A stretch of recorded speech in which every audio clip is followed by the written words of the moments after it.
marker.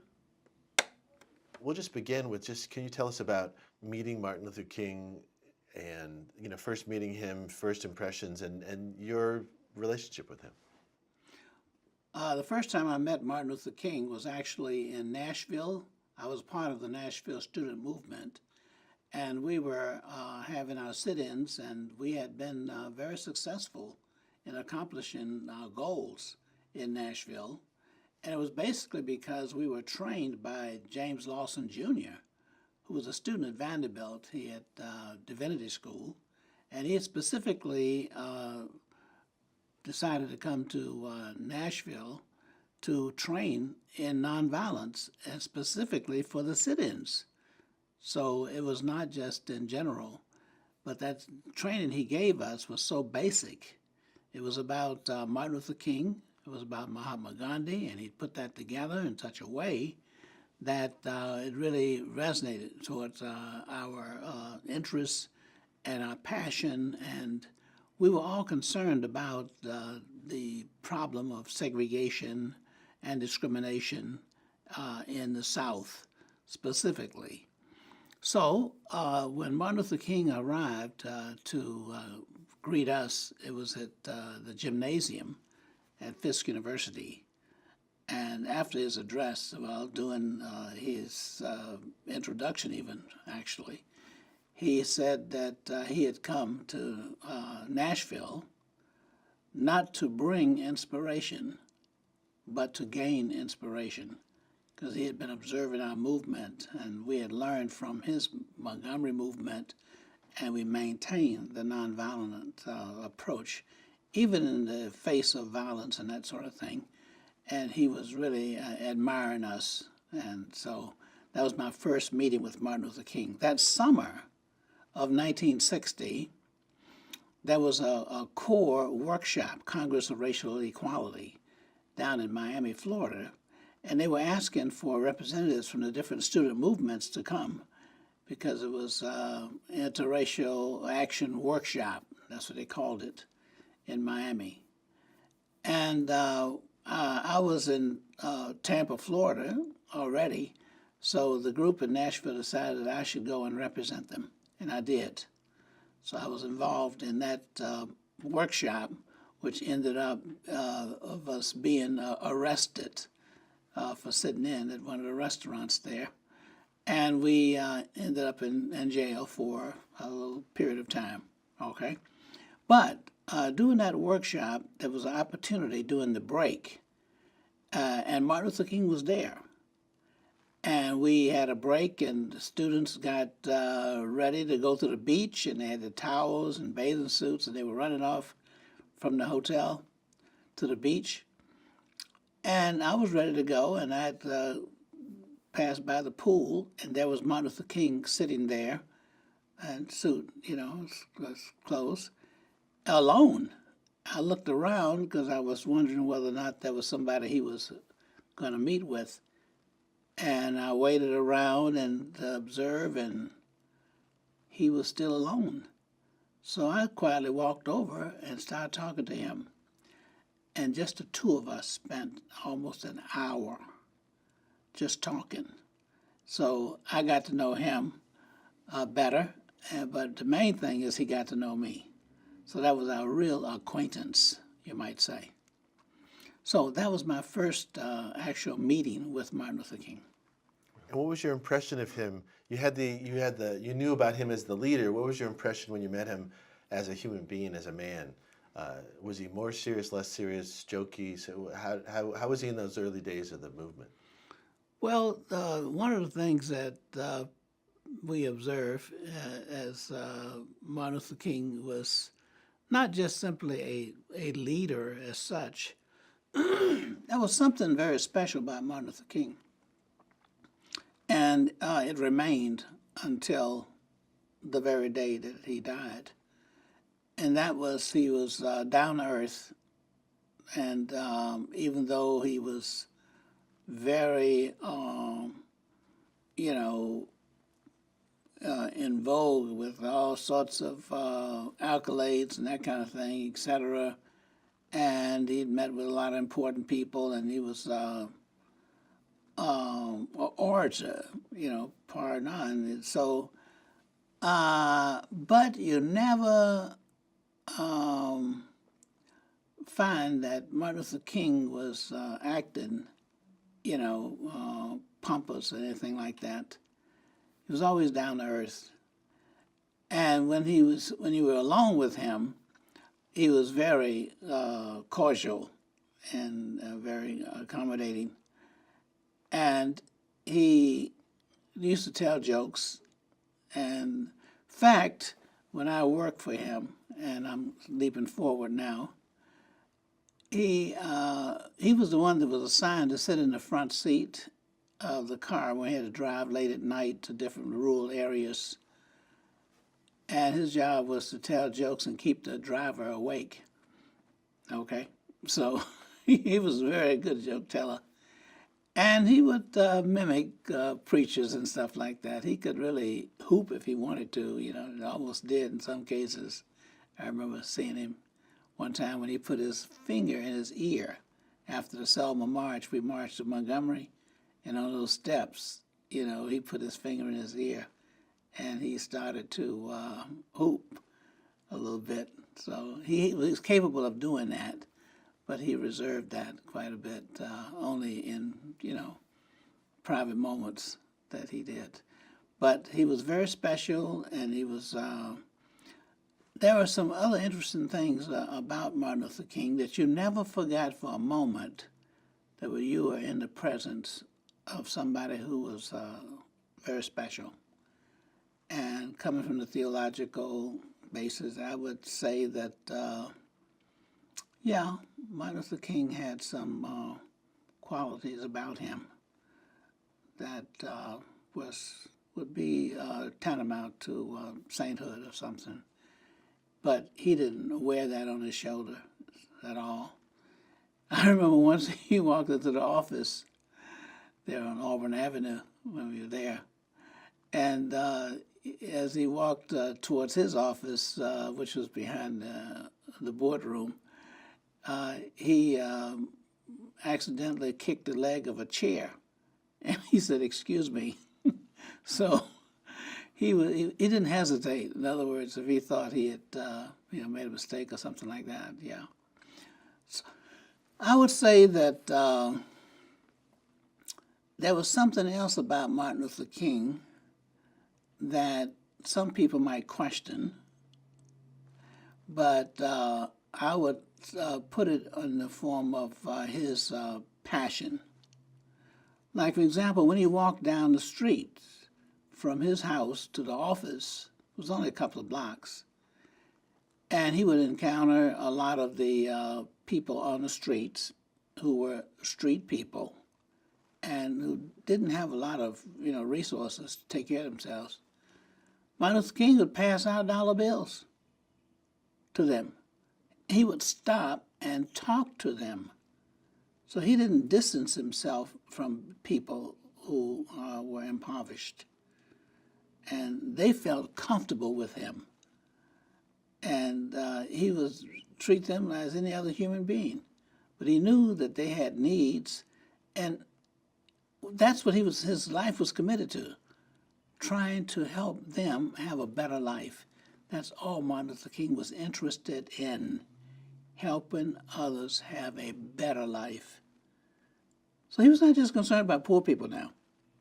He was concerned about people who had problems. Poor people are not the only ones who have problems. Their problems are different, okay? But Martin Luther King wanted people who had resources, who had a problem sharing those resources. That could be a problem, not feeling comfortable sharing resources. So he was concerned about that as well. So when you think about Martin Luther King in a holistic way, all right, he was just as much with them as he was for the very impoverished. Do you remember any of those jokes that he used to tell in the car? Or impressions or anything else that? Well, Martin Luther King had a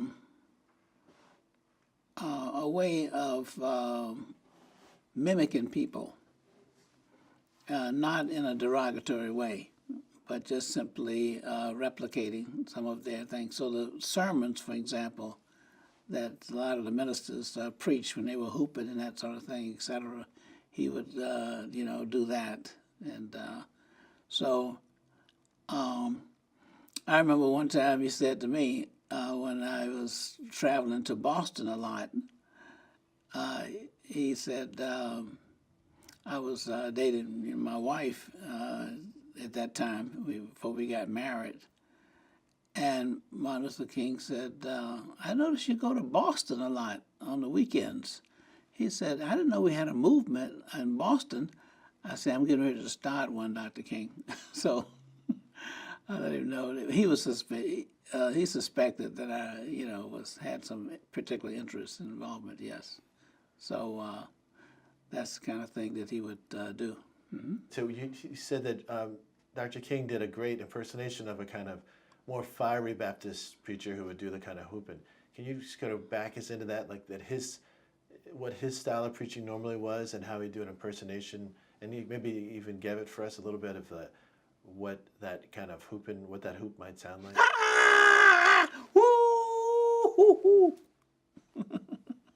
That's great. How about Johnson? Could he do an impersonation of President Johnson? That seemed. Yes, he did. Yes, he would do an impersonation of different kinds of people, etc. Now, one of his favorite ministers, and he would love to hear preach, was C.L. Franklin. This was Aretha Franklin's father. And I remember once he would listen every night, Sunday night, because Aretha Franklin's father had a radio program that would do a repeat of his morning sermons.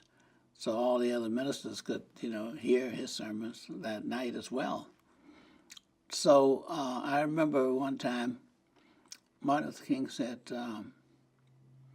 and this was a case where he was listening to the program, and it was Martin Luther King's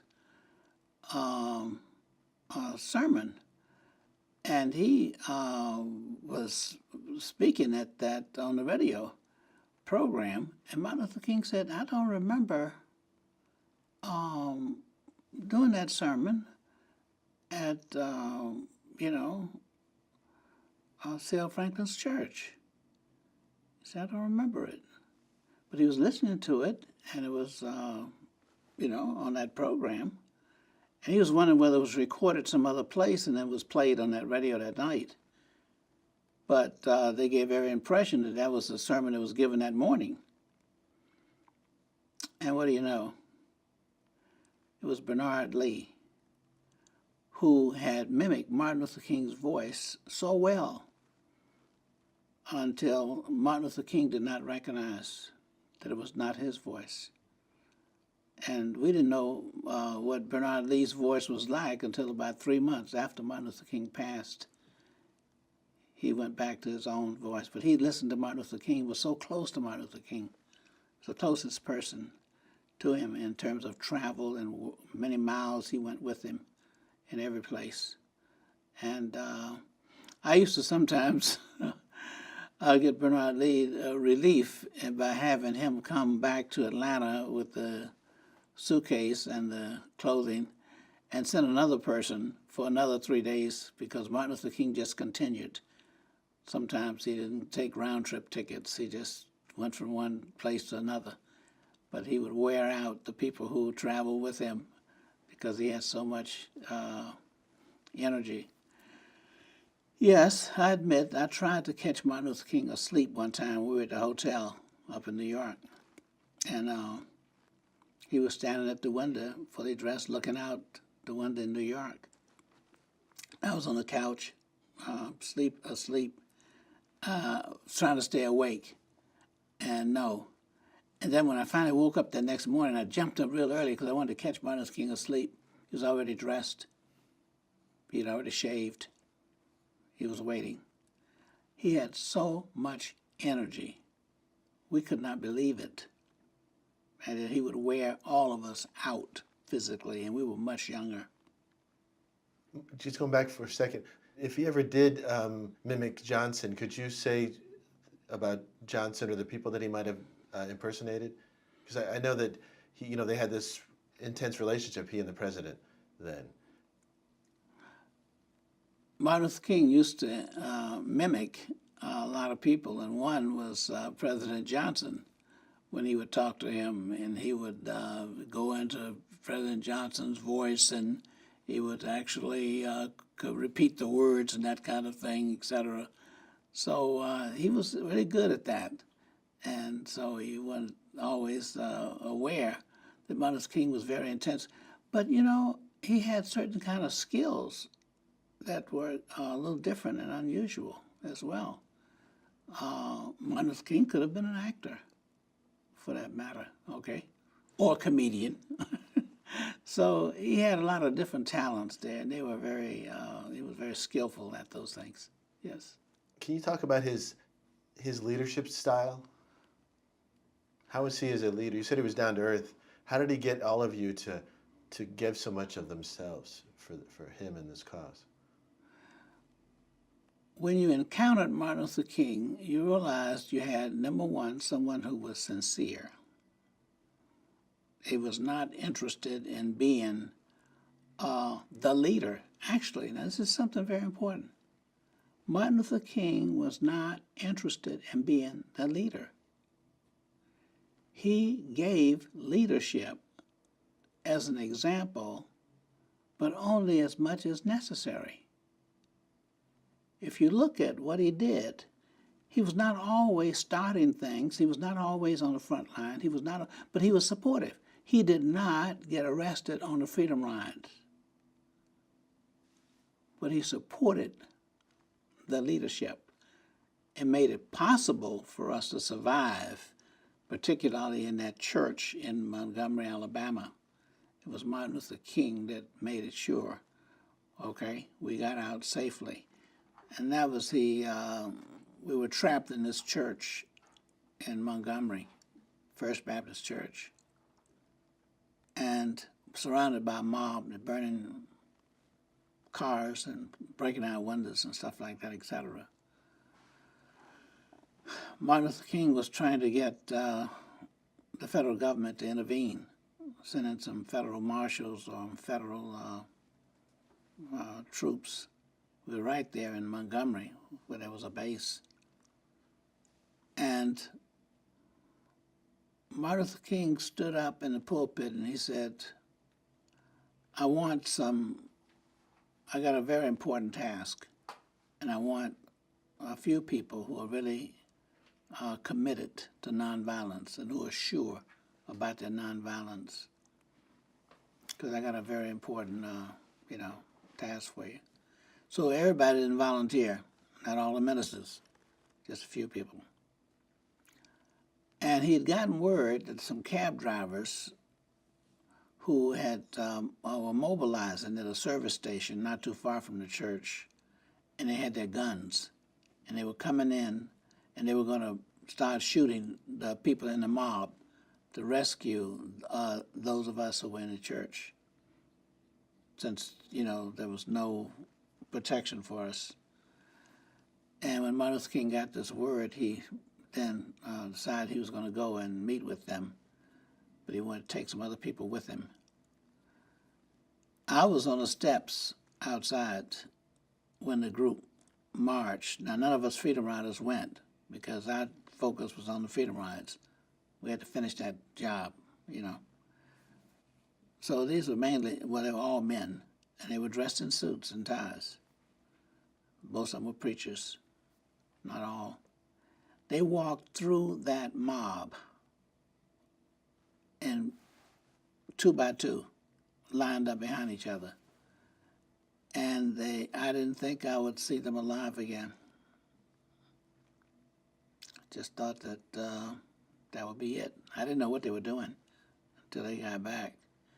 But they went and they were able to reach those cab drivers.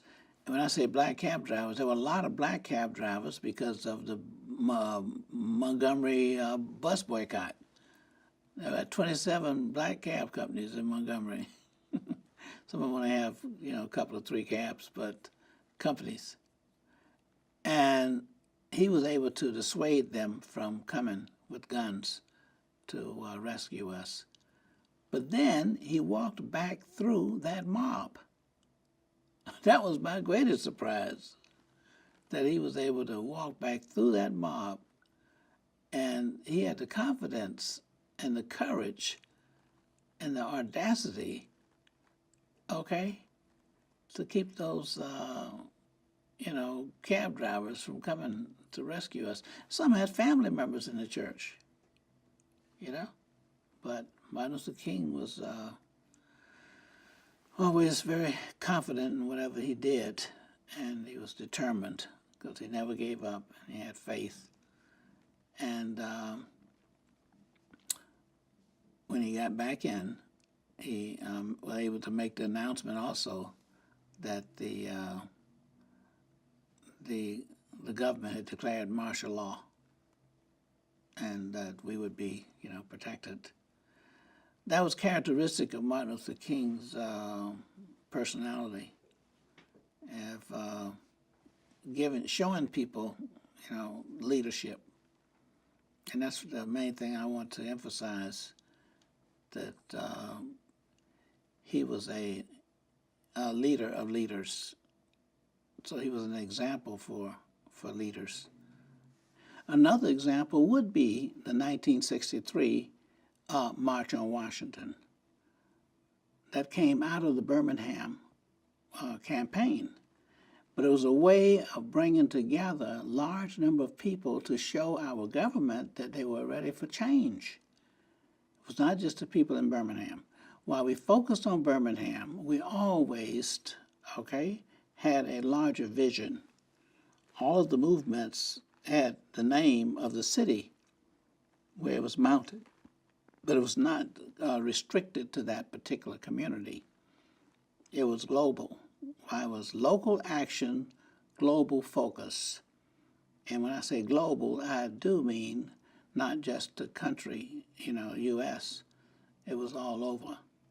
So Martin Luther King gave that example. At first, there was some hesitation, I would say mildly, about some of the leaders getting involved in, the leaders of other large organizations getting involved in the March on Washington. And Martin Luther King was convinced that that's what we needed to do. And even when they were opposed to it or had some questions about it, and they had legitimate reasons why it was high risk for large numbers of people coming from everywhere, marching on Washington. It could have been totally undisciplined. Either there could have been some agent provocateurs. You took a high risk in doing that. But even those leaders who initially did not support it, eventually did come in and support that. And Martin Luther King did not reject them because they didn't support it in the beginning. Right. And he made sure they had places on the platform and participated in that. So that's the kind of leadership. Okay, he was he had the ability to mobilize leadership. And that's why they selected him and they depended on him. And the other thing is, there was just no comparison between his ability to deliver a message. And what he was saying was not words, because a lot of people didn't understand his multisyllable words. So that's the other thing that people got to understand about Martin Luther King. It was his intonation more than anything else. They remember some short quotes from Martin Luther King, but the thing that moved people more than anything else is that Martin Luther King had the movement within him. And when he spoke, that's why he was able to move others and get them also to have the movement in them. And it was the intonation and his ability to get people in tune with the cause. Can we talk a little bit about the nonviolence and how nonviolence is misunderstood, and how you've carried this banner of nonviolence and the workshops, and how hard that message is for people to internalize. Well, the whole issue of nonviolence is it varies, and that's important for people to understand that there's nonviolence with the hyphen, which is really an adjective, non-violence, that is without violence, the absence of violence, okay? And that is a way that people might interpret nonviolence. And the whole concept what Martin Luther King was advocating was the same as Mahatma Gandhi, and that was a noun. That nonviolence is a name of a philosophy or a system of thought and also a way of life. So Martin Luther King embodied nonviolence in his approach to dealing with issues. And one of the things that he realized in his goal was to bring about a peaceful reconciliation and not just resolution. Sometimes we talk about peaceful resolutions or nonviolent resolution, which means that you separate the conflicting parties and then you don't have that conflict between the parties. But the conflict is not going away if it's still embedded in each of the parties. They're not just engaged with each other. So reconciliation is the goal rather than just simply having resolution. The concept that we advocate with Kingian nonviolence is one that Martin Luther King arrived from many different sources. Gandhi was one source, but Thoreau was another source, and even Hegel. And that's one of the things that Martin Luther King embraced as he searched for himself the meaning of truth. What is truth? So from a theological point of view, Martin Luther King wanted to, for himself, continue to strive towards an ideal society. And for Martin Luther King, it was the beloved community. Every great philosopher has what we call a utopia. And Plato's, utopia was the republic, for example. And those were the kingdom of God. So for Martin Luther King, it was the beloved community. And that's what he strived towards. And the thing that was important, which people don't realize, is that Martin Luther King drew from many different sources. And one of the sources actually was the military training. Martin Luther King himself did not have military training, but he was open to look at what other people had learned. Without the use of violence, then it's become very effective in using different approaches. One approach is this, that no revolution, and this is according to Napoleon, no revolution has ever been won without splitting the army of your opponent. In the Selma movement, when Martin Luther King marched across that bridge on that second time, when the marchers were turned back, then there was a second march, Martin Luther King went and confronted the state troopers and also the county sheriff and all the rest of them. And this was when Jimmy Jackson was killed, and that march took place. The state troopers killed him. So the whole march had to do with going to the state government, which was housed in the Capitol there in Montgomery, Alabama. That's why the march went to Montgomery, Alabama, because of that. All the marches prior to that went to the county courthouse where people were registering to vote. So when the federal government put an injunction on the march, Martin Luther King himself decided that he would not violate the injunction. See, the first march that went across violated the injunction. That was the county, okay, and the state. But Martin Luther King decided not to violate Judge Johnson, Frank Johnson's injunction.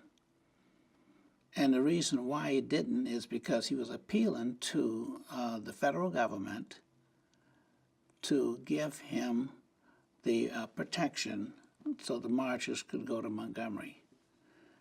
See, there's a goal and there's a penultimate goal. The goal was go to Montgomery, but the penultimate goal was to get the state government, all right, out of the way so they could march. And the only way you can do that is to get the federal government to bring in federal troops to protect you from the state troops. That is splitting the army. Because if you notice in the riots, when the county government, the city government couldn't handle the riots, then they brought in the state, and then they brought in federal troops, and then the riots were over. Okay, when Fort Bragg came in, it was over. So that way they reinforce, okay, the army. In Selma, the army was split because the federal troops were brought in to protect us from the state troopers, not to reinforce them. And this is in Alabama, okay? So that was a military technique. I also wanted to talk to you a little bit about, or actually a lot about the works today. I know you've been how does this, how does nonviolence work today? What would King think about the Women's March in this sort of post-Trump world? I know you've worked with the Occupy movement. This sort of, how does this nonviolence that you learned with Dr. King translate to activism today?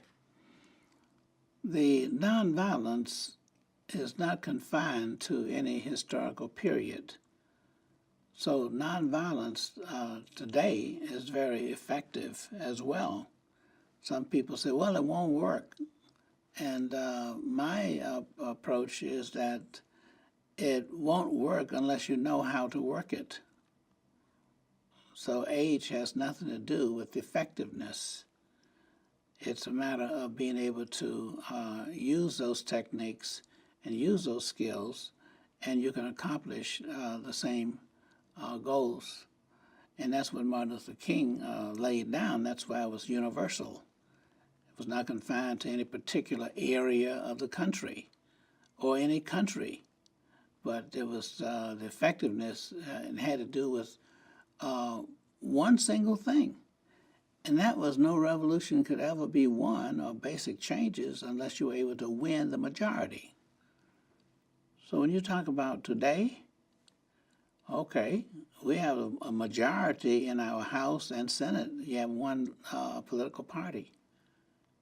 But that party is not united. You're able to win the majority of all of the people involved. When we think of the action that Martin Luther King took back in the 60s and that sort of thing, you got to realize that you were able to win the majority of whites. Okay, and that's in the Congress. And that's how you were able to get the bills passed. You never had a majority of black on the Supreme Court or the Congress, okay? But they were able to get those bills passed to make some significant changes. And the same thing is true today. And so when the Women's March took place and is taking place, that is the thing that's going to make the difference when people come to recognize the fact that this nonviolent approach, okay, can be used to do that. But you've got to win the majority. And the same thing with the young people. And you don't win the majority by being violent. People are not going to risk their lives in those kind of situations. But if you're nonviolent, look at the number of people who gave their lives for the cause, and they were many different colors and come from many cultures. In Selma, Alabama, more white people were killed in that movement than blacks. One black, about 4 whites. Okay. So my point is, Martin Luther King gave us a pattern and he gave us an example, and he was able to set the pace, but also the formula as well. And the lack of training is the key thing, and we're working on that. We worked in Ferguson, and we have worked in other places. In Chicago right now, we got people who are being trained in nonviolence. We got people who are being trained in Baltimore, Maryland, and we got people being trained in many places up in the Northeast. We're getting ready to set up a center there in Seattle, Washington.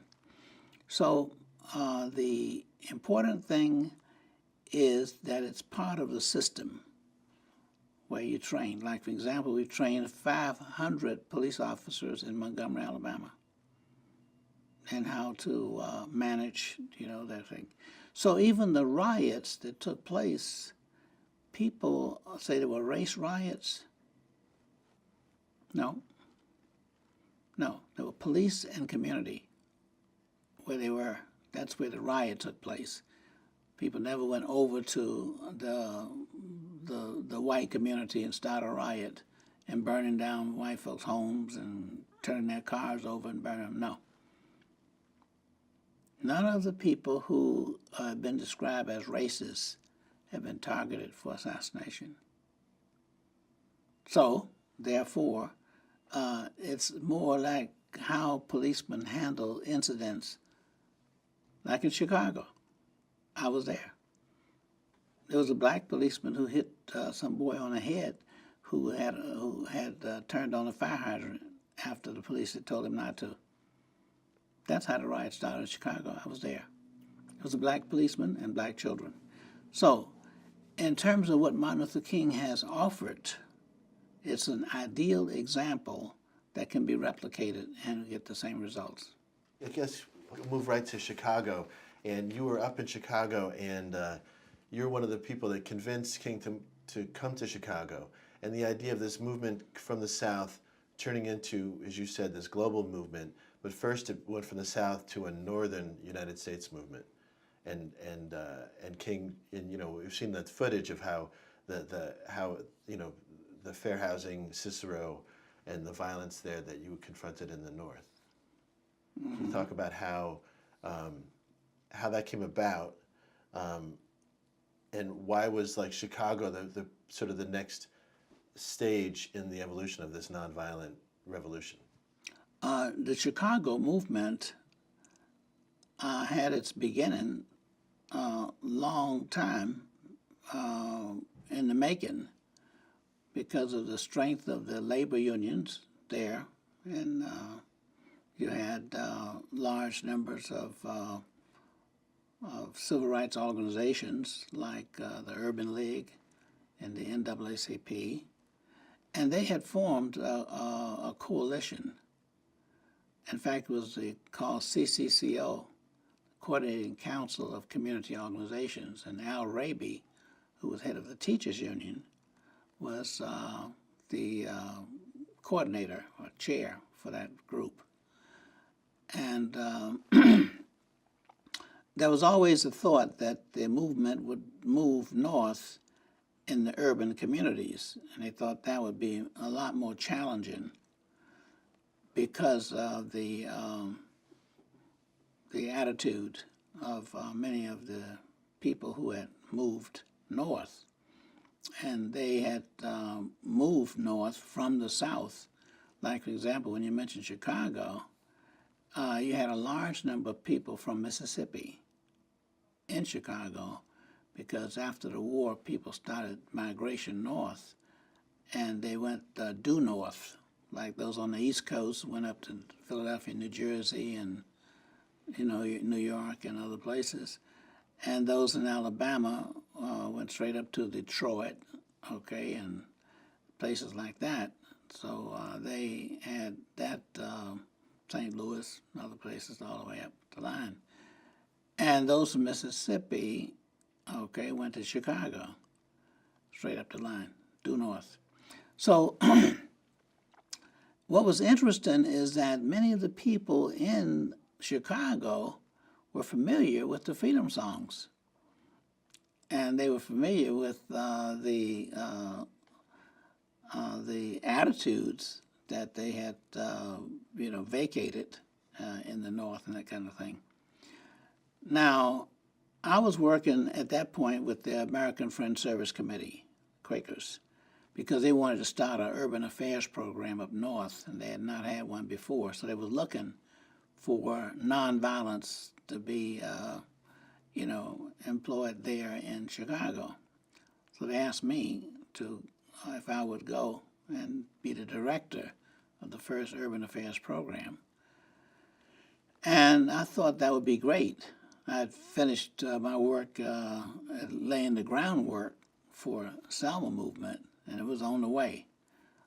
Some people don't know that some of the marshals on the Selma March from Selma to Montgomery, some of the marshals were vice lords from the Chicago gang on the west side of Chicago, because I trained them in nonviolence, getting them prepared for the Chicago movement. Okay, Lamar McCoy was the one in the Selma March with the American flag and the beret backwards. He was the leader of the vice lords.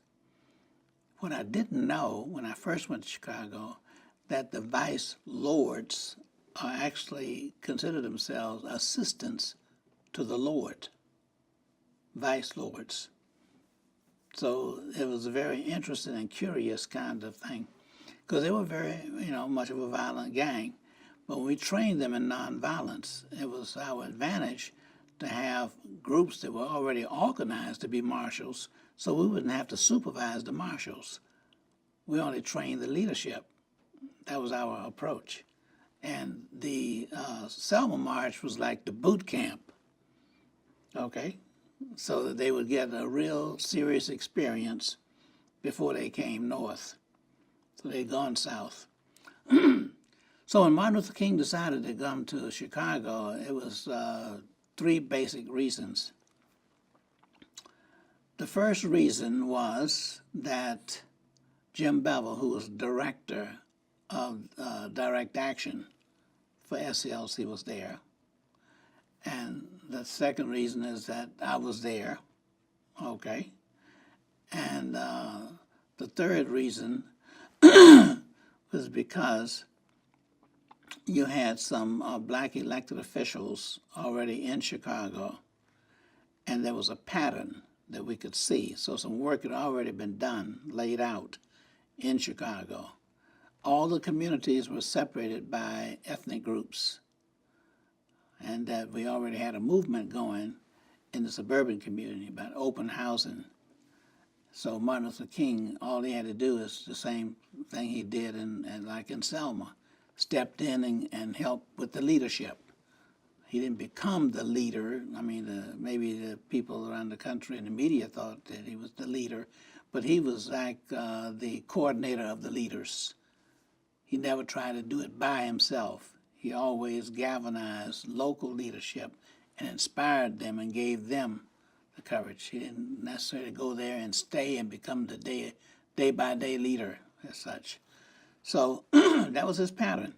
So the same thing happened in Chicago. He did get an apartment there and stayed, for a while, but that was not a permanent, residence as such. But he gave inspiration to the Al Raby and the others. Bill Barry was over the Urban League, for example. Can you talk about that, his stay with his family in the Lawndale projects? Yes. It was just absolutely stunning to some of the people in the community that Martin Luther King had an apartment there in Lawndale. And they would just hang around, wait for him to, come downstairs, so they could see him and that kind of thing. And he has family there as well. That was an important statement that was made for him to take up, temporary residence there in the Lawndale area, because he was identifying with the poor people. He was bringing the attention of the nation, and particularly the elected officials and others, to the problems that existed in that community. So that identity helped them to focus on that particular problem. So, but the people themselves, they just really so enamored of Martin Luther King to be able to see him. And they didn't think he was the kind of person they could talk to. And I've talked to some of the gang members, of course, who were around, and he would invite them in, sit down and talk to people, and really understand their problems and that kind of thing. So he wanted to get not just, some information.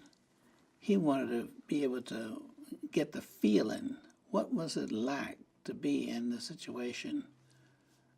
And he wanted to catch the spirit of the people.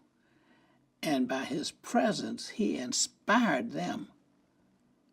Say, if Martin Luther King cares that much about us, then it made them feel, well, honestly, that they were worthwhile as well. And so his presence meant a lot. And when he spoke not from those people, but we, because he came to identify with them. Was it hard on his family to live in such conditions? I've talked to them about that, and the answer is that they were very much, in keeping with what Martin Luther King was about. Yes, they were proud to be with their father. When I say with, I mean not just in terms of the flesh, and presence, but being part of a cause and being with him in the cause. Many times they couldn't be with their father, and there are many years and days, when they had to talk to him on the phone, or sometimes they watched him on the television. But they didn't spend a lot of time with their father. Now, the quality of time they did spend, at home. So he made them at home with him in Lawndale. So they were still at home and in the cause. The kind of hate he saw in Chicago was like, he talked about that, how it was worse, the white hatred and violence then was, he described it as worse than anything he'd seen in the South. Can you talk about that? Yes. When the situation in Chicago was one where they call it blockbusting, and that is that the neighborhood changed, but only geographically one block at a time. And the real estate agents controlled the movement of people, the buying and selling of homes and stuff like that. We're talking about homes now rather than apartment buildings. That's another part of the slum. It's different, but homes. And in Marquette Park, for example, where you had whites and they had blockbusting, it meant that each block would change. The concept then was that the neighborhood value of the homes, for example, would go down when blacks moved in. But in the process, it was the contrary. Yes, the whites who were selling their homes, if they didn't move fast enough, the real estate agents would devalue their homes, and they wouldn't get as much if they didn't move when they wanted them to move. But when the blacks moved in, the price of the house went up. So they had a really interesting kind of up and down situation where the real estate agents made the money. And then you had to get other things like trucks to move, the moving, home moving That was another thing, etc. And so that's why the whites were upset, because of the economic impact that it had on them with blacks moving in. And that made it literally impossible because they had absolutely no control over their homes anymore. And many times people had lived in those homes all their lives. Unfortunately, in some cases, there were white widows. And, you know, they are single, and they didn't want to lose their home. The home was paid for. But they were like forced to move. And one block at a time meant that you saw the blacks in your neighborhood. And so you had to make it, and the longer you stayed, the less value your home had for sale. So they were just absolutely mortified. So when we had marches, our marches were to the real estate offices, because they're the ones who were involved in managing this discrimination. Like if a black wanted to move further into the neighborhood, they would tell him there was no homes available, only at one block at a time. And so that those marches generated that kind of uproar on the part of blacks who marched, and there were whites who supported the marches as well. But then there were the whites who lived in the neighborhood, and it was a matter of time when their home was going to be, in jeopardy, which affects your life. Your home affects your life. So they were out there, and I know what Martin Luther King meant because I was there also. I was there when he was hit on the head with a brick, for example. Can you walk us through what it felt like that day in the marching in Cicero and the cars being burnt and the tension in the air? Could you sort of paint that picture? Yes. In fact, it was a Sunday, and people were dressed in their Sunday clothes, so to speak. And there were women who had children on their hips, and they were outraged. And it was just a mob scene that you've never had before. And even the Chicago policemen could not control that outrage that you saw that came in the faces of these people. And I think that's what Martin Luther King was talking about. He never saw such vicious, terror on their faces and that kind of thing. They just were out there, and people had in high-heel shoes, and they were throwing things. Anything they could find, they would throw at people. And they tried to slap people with their purse, even. Their swinging pocketbooks. And that's one of the things they had firecrackers that they were throwing at us, and we didn't know whether they were gunshots or whatever, so we always tried to duck when we heard that noise. And then they threw bricks, and it was hard to find bricks, but they found some. And so I remember coming on those marches and many times prepared for anything. You had to be ready. We had our marshals, so we were organized and that kind of thing, etc. And marshals were our gang members, yes. And so we were just amazed that happened. We had not expected that, I have to tell you. That was not our expectation. We always were prepared for it, whatever would come down, but it was well beyond what we anticipated. What was his mood after seeing such hatred and how difficult it would be to integrate Chicago? Well, I have to first say that on a personal level, Martin Luther King used to chuckle about being hit on the head with that brick. And of all the people, he's the one that got hit. They weren't, I don't know what they're throwing at, but that sort of thing. But Martin Luther King was certainly not happy or pleased with the kind of outbursts of violence that occurred. But he realized that we had to face that in spite of the situation, because we had many marches where Martin Luther King was not on the march, because he couldn't be there every time we marched. But on occasion when he was there, there's no question that people blamed him for, the challenges that they had to face, But you had a situation where at once, now, Martin Luther King was not fanatical. For example, there was one area there that's next to Marquette and those places called Cicero. And I remember a discussion that was going on among some of the other members of the Coordinating Council of Community Organizations, such as Al Raby, and there was Bill Barry of the Urban League, and there was some from the labor movement as well.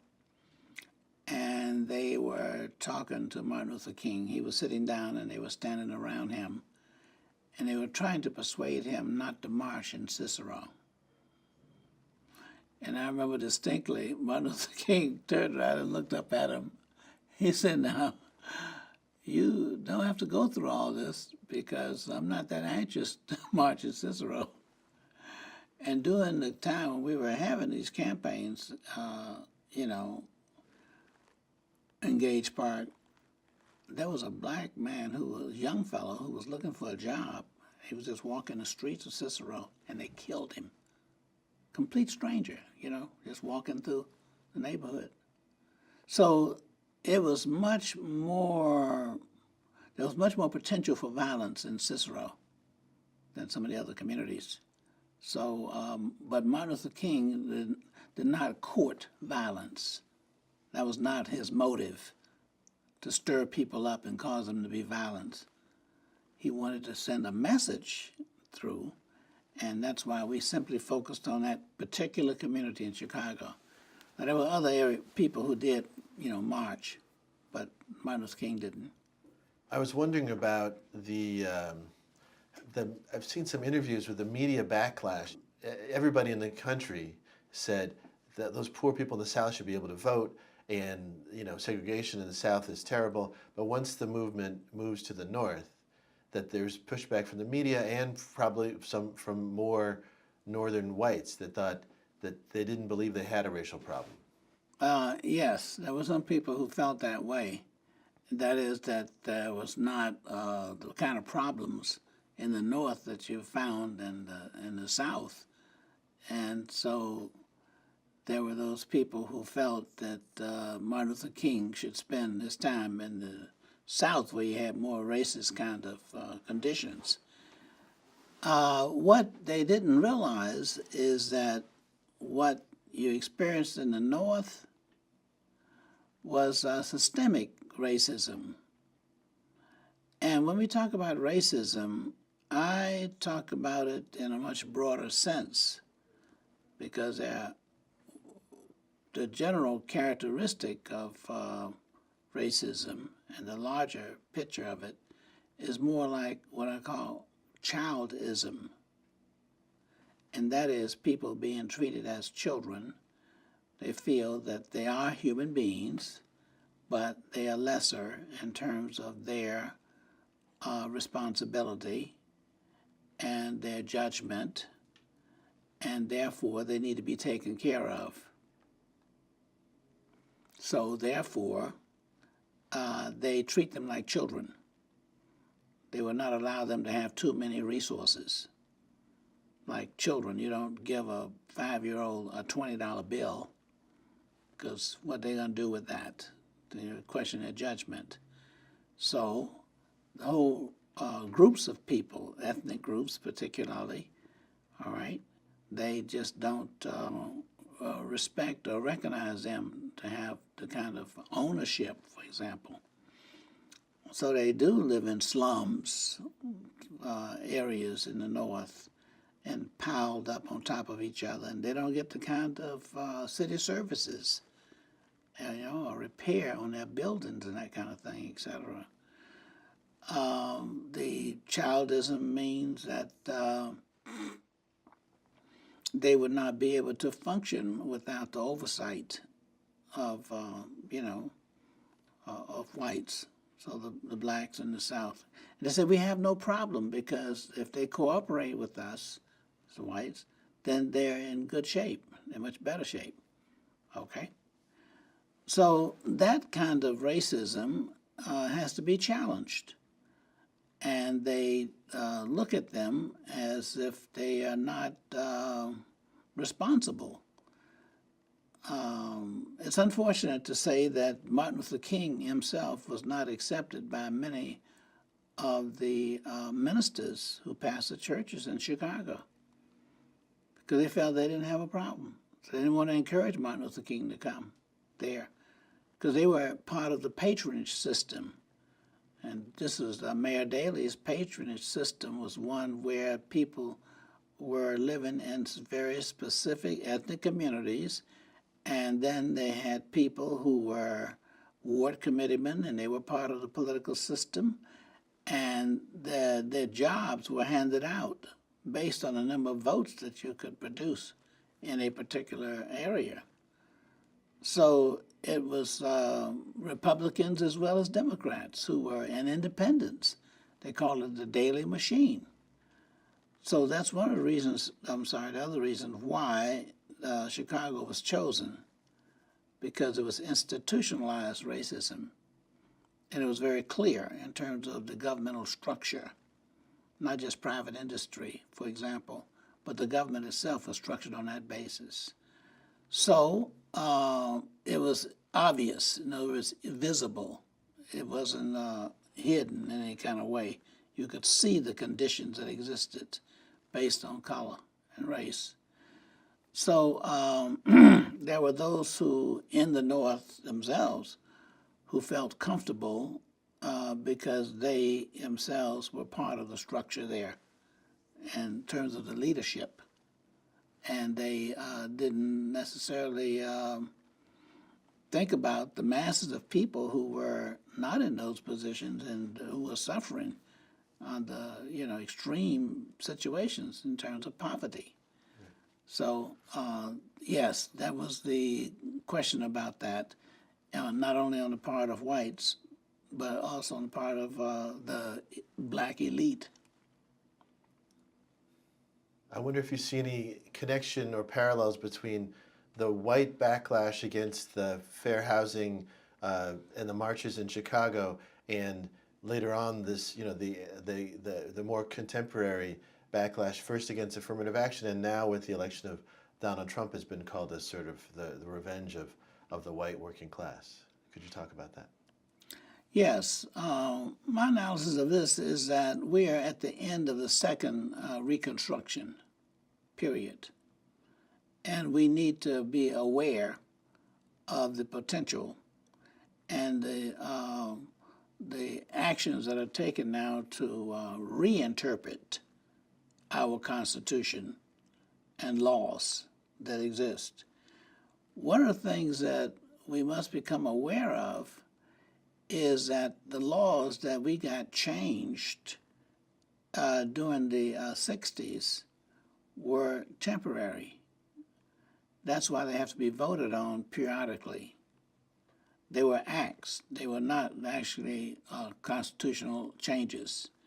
They were simply remedies for a particular problem that existed during that period, with the assumption is that when that problem was solved, those acts or laws that were passed would no longer be necessary, and so therefore they could simply be removed or ignored.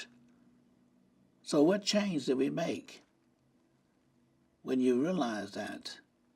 So when we at the end of the Reconstruction period, or rather, you saw that happen, before, and now we're faced with that situation again under the new administration. We have those promises that have been made that can be setbacks for us. And they talk about the greatness of the past and how we've got to bring the past back to us, okay? Make America great again, all right? So that was the greatness that some people experienced in those days that was not so great for others. And so we have to be aware of that, and we have to teach our young people. That is my urgent concern, is that young people have an appreciation and knowledge of the past and the different stages that we went through and the different phases and how we were affected by those phases and stages, and how now, what should we be doing now in order to preserve what we have gained? Because it's not what you have gained, it's what you can maintain. And even if you maintain those things, they still have to be sustained. And we have to prepare our young people to be able to appreciate those gains and the things that have to be maintained and how they can be maintained. And it's because it's going to affect them. What has happened in the past has been our lives. As older people, we've gone through those different periods, and we have suffered those periods, and we have also made some progress and gains through those periods. But this is what our lives were about. The question is the next generation, which would be, like some of our grandchildren. We've got to make sure that they understand, but not just our children, all the children. And that's why it's important to be inclusive and not to separate, okay? But as often as possible to get people to collaborate and get people to understand. What's important right now is for young people to go on tours together, black and white, our young people. And they go to the South and they see these things and they can appreciate these things. They go to the North together and they can be eyewitnesses to history. And I think that I have faith and confidence. Now, how do we deal with the present circumstances that we're in? The nonviolent approach is radical. Radical enough to believe that under the worst conditions, there's hope. It's radical enough to believe that the behavior of some of the terrible behavior of people who display some of the most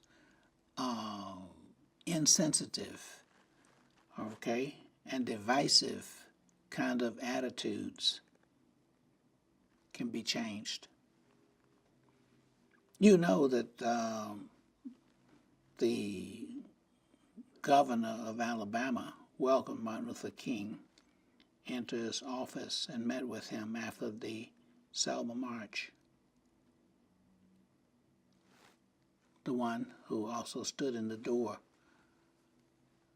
to stop blacks from getting into the University of Alabama. Nonviolence means that you're radical enough to believe that even people who would consider themselves your staunch opponents also have the potential to change. So today, some people would think it's ludicrous. I believe that it's possible to get the present administration to change. Well, we've already seen it. They change from one day to another. Okay, so change is not only possible, we've witnessed that change. Now the question and the challenge is, how do we get the right change? One thing we don't do, okay, is ignore or distance ourselves. We've got to find ways of moving ahead and reaching in spite of. Now, in the meantime, we've got to get our young people involved in the process. If they don't even know who's being nominated, or if they don't even know who's being discriminated against, or the economic effect of certain decisions that are being made and how they are personally affected by that, then they are just simply like a choo-choo, like a country cow looking at a choo-choo train. Don't know what's going on. And my point is, it's our responsibility. We've got to educate them. We've got to train them. We've got to give them everything that we have and every tool and every strategy to fight with. So the burden is on us who have gone through this experience, and we can't blame our young people. Now, what I do like is what I see among our young people is the inclusiveness, like the women's movement, okay? And like some people, let's get down to it, Black Lives Matter. So some people say, well, that's a black movement. No. What they're saying is that we already assumed that white lives matter. So we should be saying Black Lives Matter also. So that's what it really says. The presumption is that white lives matter. So that's why it's necessary to say Black Lives Matter. If we didn't believe that white lives matter, then it wouldn't make sense. Your idea of inclusiveness was really tested with as the rise of Black Power movement, and then SNCC broke off, and changed the name, right, from Nonviolence, right, and turned away from nonviolence. Tell me just personally about when your peers turned away from nonviolence, but you chose Dr. King's route and lived that route. Can you take us back to those moments, those decisions, and your discussions with people like Stokely Carmichael, sharing a cell with him? How was that? Well, first of all, I think that it's important to understand the transition with SNCC, Student Nonviolent Coordinating Committee. When Stokely became the chairman of SNCC, we'd had two chairmen already, three, yes. Marion Barry, Jr. was the first chairman. Chuck McDough was the second, and John Lewis was the third. Stokely was the fourth, and Rap Brown was the fifth. So what we're talking about here, when Stokely became chairman of SNCC, he had a different approach. He'd not been trained in nonviolence, and he believed in self-defense. And he was somewhat influenced by, Malcolm X, who talked about that, and also Adam Clayton Powell. Adam Clayton Powell talked about Black Power even before Stokely and others. And so what they were basically saying is that Black people needed to appreciate themselves as individuals and also as groups of people having some power. Now, when I was growing up, to call a person of color, like myself or others, Black, was considered derogatory. That's just a fact. You call somebody Black, those were fighting words. So we had to appreciate Black. And it wasn't a color, it was a culture. And I think that's the thing that made the difference. That culture was certainly recognized by whites, because that's why they say you people, because they made a big difference out of the difference. And then it became a situation of white power. And there was a term that was used as well during that period, white power. So there was Black power, but there was also people that white power. And so therefore, in SNCC itself, Stokely stayed beyond his term because it was a student nonviolent coordinating committee. But when they didn't change leadership, it became non-student, okay? And it was no longer nonviolent, and we didn't coordinate things, okay? And it was no committee that I remember anybody being on, okay? It was a different kind of leadership. So the organization changed. Where did the change first occur? Here in Atlanta, we had a SNCC meeting, and some of our staff people who worked in the rural areas of Alabama. See, when SNCC first started, it was not in rural areas. It was in college towns, okay? Because those were college students who were demonstrating at lunch counters. You don't have lunch counters in the country, in the rural areas, okay? So therefore, what do you have? When we were doing voter registration, we had an office there, and the office was in the neighborhood, and the local people, farmers mainly, and they all had the same characteristics as whites. They went hunting, okay, and they went fishing, and you grew, vegetables and that kind of thing to eat, and food for the animals. So they had the same pattern. So when the SNCC office was formed there in the neighborhood, they had to protect not only the SNCC office, but their neighborhood, their homes, because if you bombed the office, that meant that your home would get bombed. So they were out there at night, and farmers rotated who would be there different nights, and they had their weapons. But this was a deterrent. In other words, they weren't out there looking for some whites to shoot. They thought their presence with their weapons would deter whites and discourage them from taking off any kind of action. And so I remember the discussion. The farmer looked at the SNCC worker and said, well, what are you doing out here? Okay, say, you better get you a gun like we got, because you won't be any use if they start shooting and you stand out here with no weapon. So the young, 20-some-year-old black men, for the most part, decided to let the people decide. And that was another theme that ran through at that particular time in history. Let the people decide. So we were organizers, but we were not leaders. So the people decided that the SNCC workers should have guns, and they didn't refuse, okay? They got weapons. So when they came back to our meeting, they came back, supporting the idea of having guns and being with the farmers, with the people. There was a big discussion and big debate. And of course, those who promoted nonviolence and that kind of thing, they did back in their own communities, but they didn't have any control over those who were in the rural areas where they did have weapons and guns. So that's when the whole idea of the Black Panthers, that's when Stokely no longer became, but we were in jail together on the Freedom Riots, and we used to stay up all night debating and arguing about nonviolence.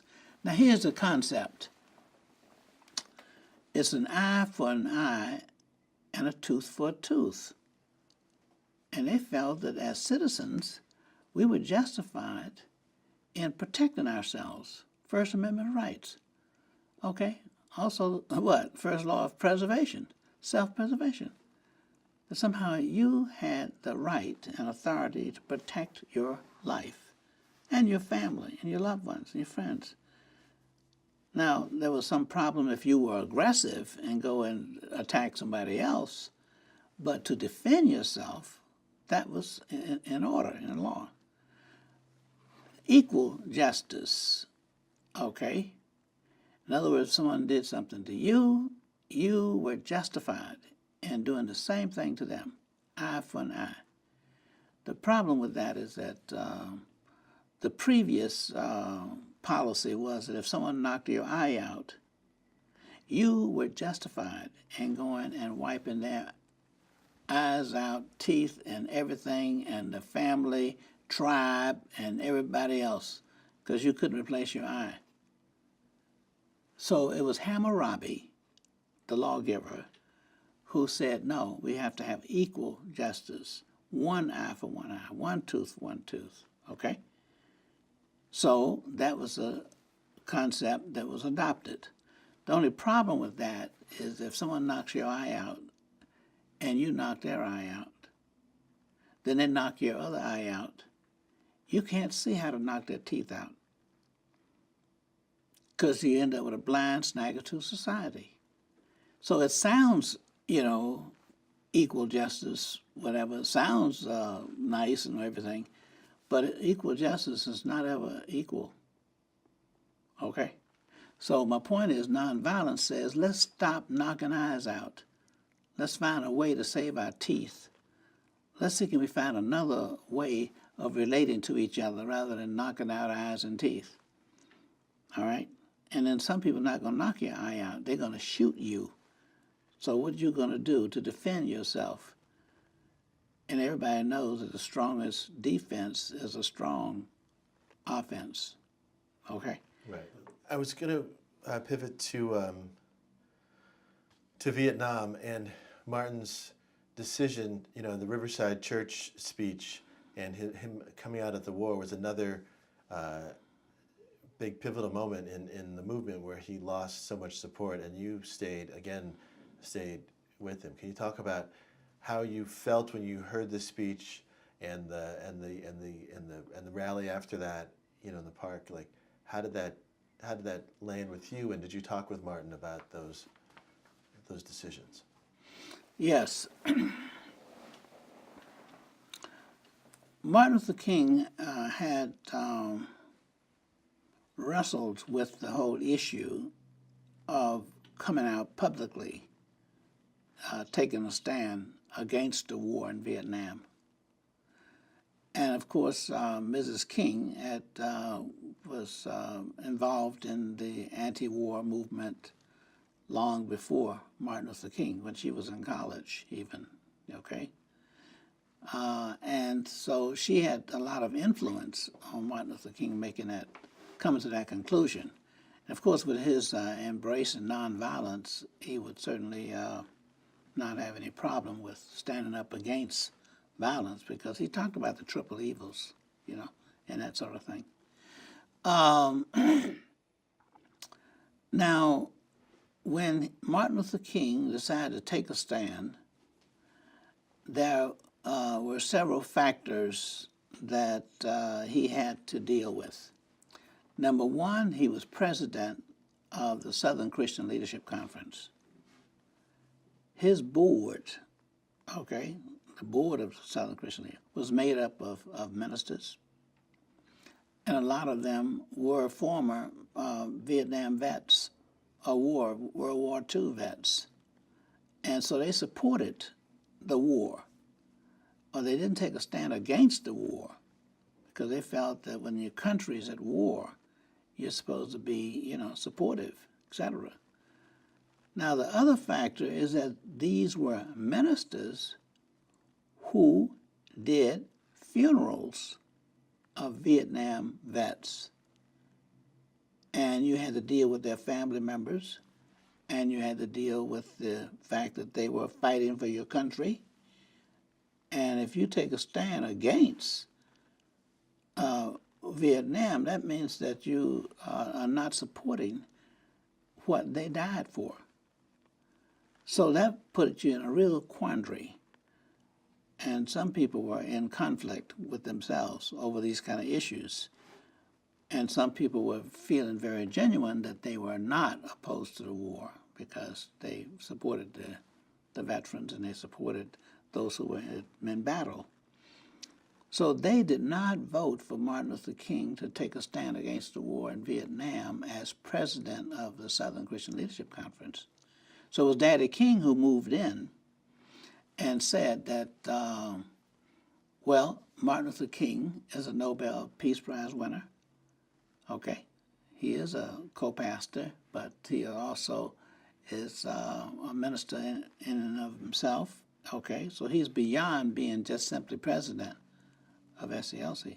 So Daddy King convinced them to allow Martin Luther King to take a stand against the war, but the board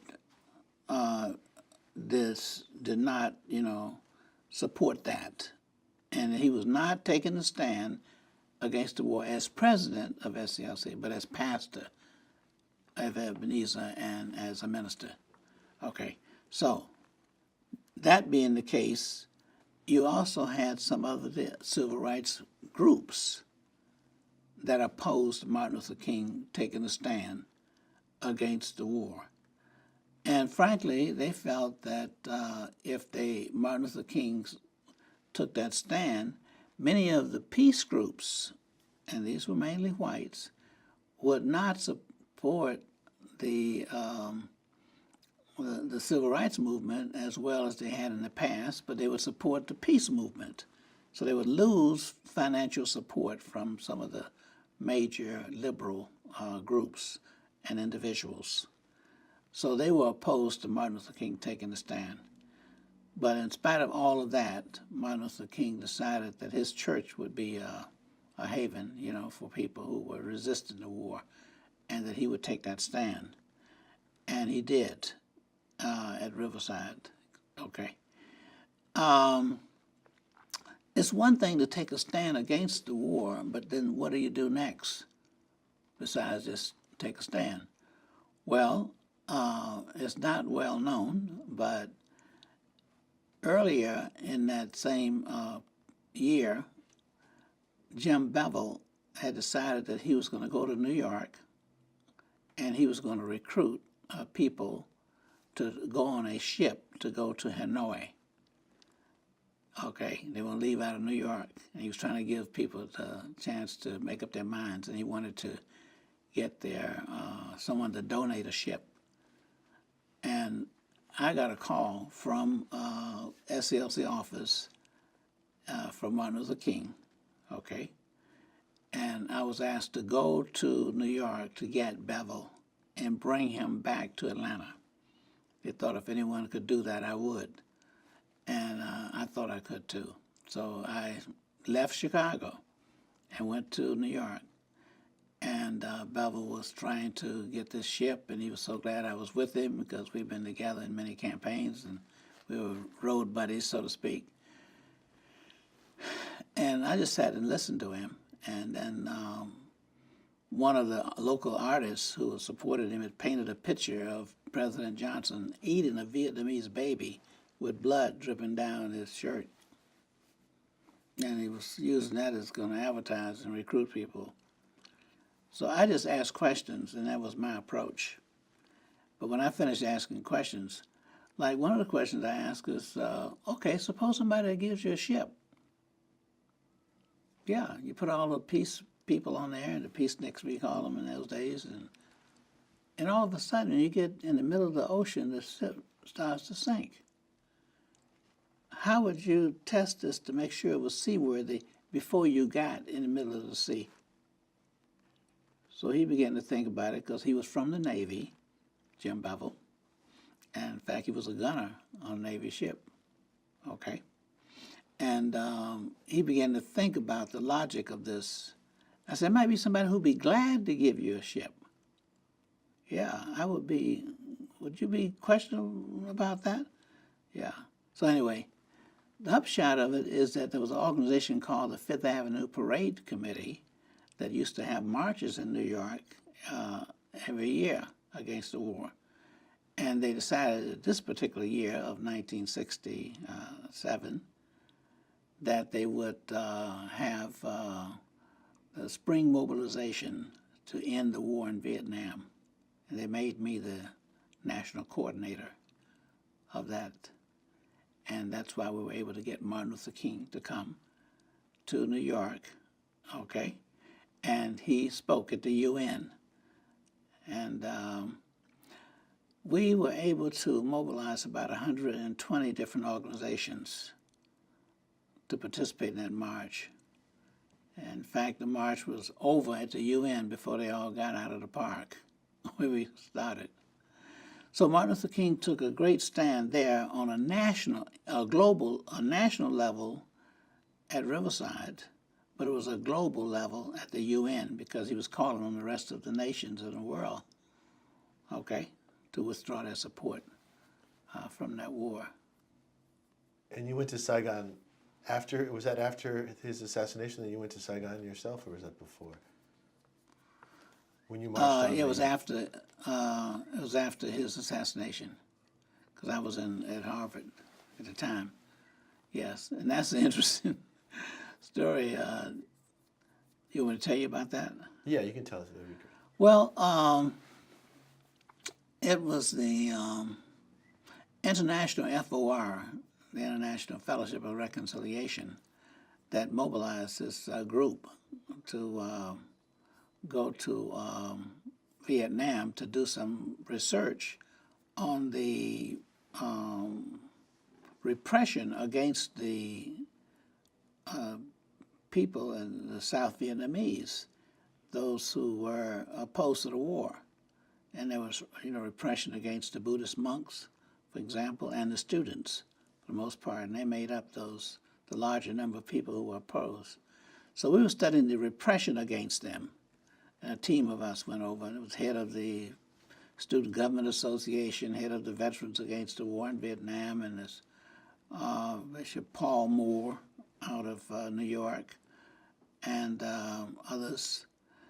And we went over, and Dorothy Cotton went over with us. And we were with the people and studying and going and looking at different situations. The tiger cages came to our attention as well while we were over there. And we saw places where they had the tiger cages and stuff like that. So our last day, we were getting ready to leave, the students came with this great idea that we should have a march to the U.S. Embassy. Frankly, and I don't mind saying that I was not in favor of that, because we were not there for direct action. We said we were going to do research against repression, and I believe people should stick to what the mission. And besides, I hadn't planned, and when I do direct action, I was trained to study the situation, know exactly what you want to accomplish, and being able to see whether that's the best strategy, what are the resources you need to make that happen, and to stick with it until you accomplish your goal. Well, we didn't have a goal, except, to go and march at the U.S. Embassy and protest. And so that didn't really, go over too well with me. But I was persuaded by the rest of the people that we should join the Vietnamese people in showing our support for them. And that was a basis on which we marched with them. And they were very excited about it. And we did have the march. And I had already said that I thought we would be attacked, because they were not going to allow us to march, to the U.S. Embassy in Saigon. And so, as it were, we did have a march, and they did attack us with tear gas and billy clubs and everything else. I learned something. One thing I learned is that if you're going to march where they're going to start throwing tear gas, you need to use some slivers of lime so you can put on your eyebrows, and that would keep your eyes from burning from the tear gas. The Vietnamese people were already prepared, and they passed out the lime for us. Well, we ended up being backed up, and there was a wall, and we got across this wall, and we helped the Vietnamese climb that wall because it was pretty high. We got to the other side, and then there were Coca-Cola crates full of Molotov cocktails. And they had been throwing these Molotov cocktails at the troops. And this was Saigon University and they were burning buildings. Well, by this time, the armed guards had come around, and they were, pointing their weapons at us because they knew about the Molotov cocktails. And I told the Vietnamese students, I said, no, we're not going to throw no Molotov cocktails at those troops, because we know bullets, we get wiped out. So they said, this leader said, when we're in Vietnam, Vietnamese decide. And my response was that when I'm in Vietnam with the Vietnamese, we will decide. Now everybody joined hands. I took over, and I do that sometimes, okay? Especially in extreme environments and situations. I don't mind taking over, otherwise I'd look for other leadership. But I did, and I made everybody join hands and stretch out. So you didn't join hands close together, you stretched out so that the troops who were advancing with the weapons could see that we had nothing in our hands but our hands. And then I said, take 3 steps forward. So that way, what you're doing is confronting them and letting them know that you're not afraid. Because you're supposed to be afraid when people draw weapons on you. So you had to psychologically disarm them. And that's one of the nonviolent techniques we use. You confront your opponent, okay? And you try to look at your opponent in the eyes so that your opponent will not see you as a target, but as a human being. So you are forcing your humanity on them. 3 small steps. So we took 3 more steps forward. In the meantime, what you're doing is allowing the tear gas to clear the air. So you don't rush it.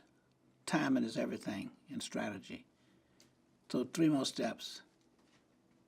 And they looked at us, and they stopped advancing towards us as we advanced toward them.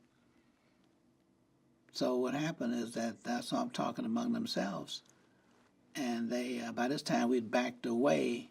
We had gone forward, away from the Molotov cocktails. That was the other point of moving forward. So it has multiple meanings, okay? But this is all through training. We learn that, all right? And that's what I teach, how to confront in an extreme situation.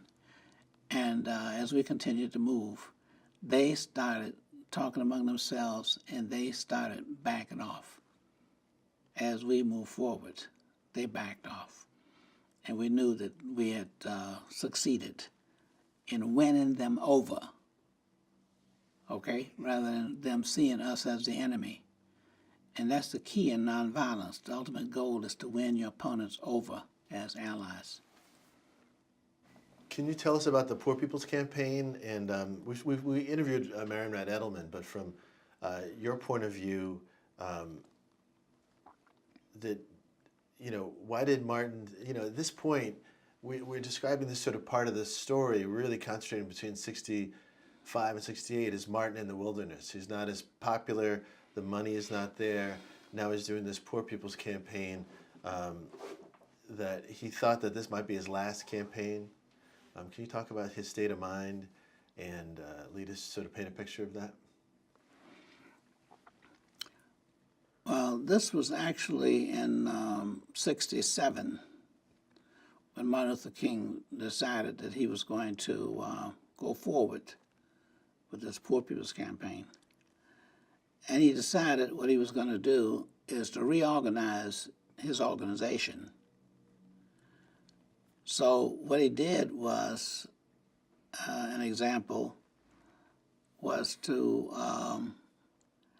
add on to the staff and structure of his organization, because it was already very small.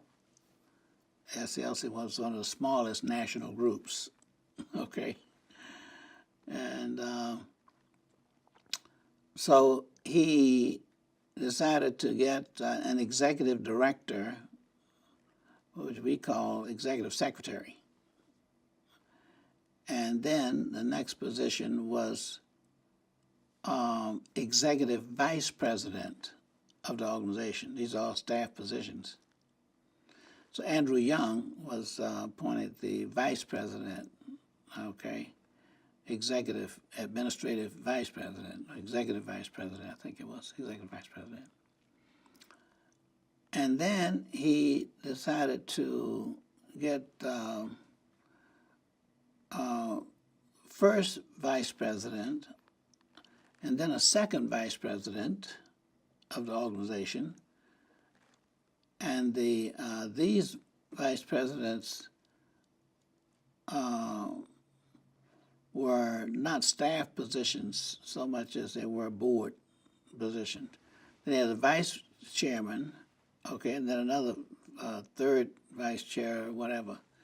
Then he appointed Reverend Abernathy, Ralph Abernathy. He was the treasurer already of the organization, and was board member. But he made Abernathy vice president at large. We already had 3 vice presidents, so he made him at large. And that was some indication that Martin Luther King was trying to identify his, successor in that case. So it was kind of not stated, but it was implied, and people, assume that.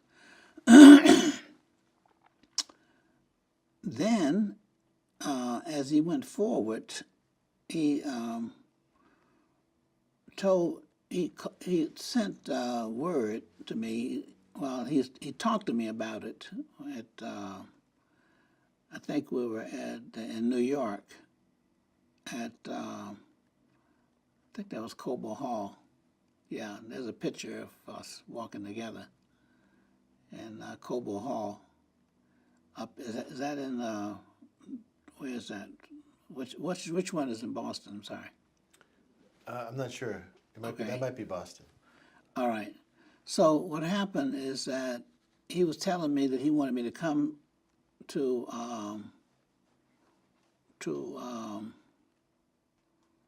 Atlanta because he was trying to reorganize the organization, and he wanted me to have a staff position.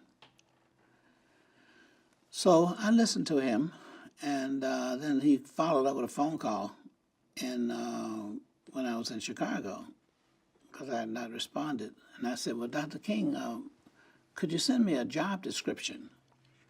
He said, a job description? He said, you come on down here and you'll write your own job description. So I said, now, Dr. King, if you need any support from me for anything, not only will I be able to, give you support, but I could bring other staff people from the American Friends Service Committee who could, also help. So he called me about 3 months later and said that I thought you were coming down here. And I said, well, yes, I was waiting to hear from you, a letter or something, just, what you want me to do. He said, Andy, did you send that letter? And Andy said, well, I'm working on it.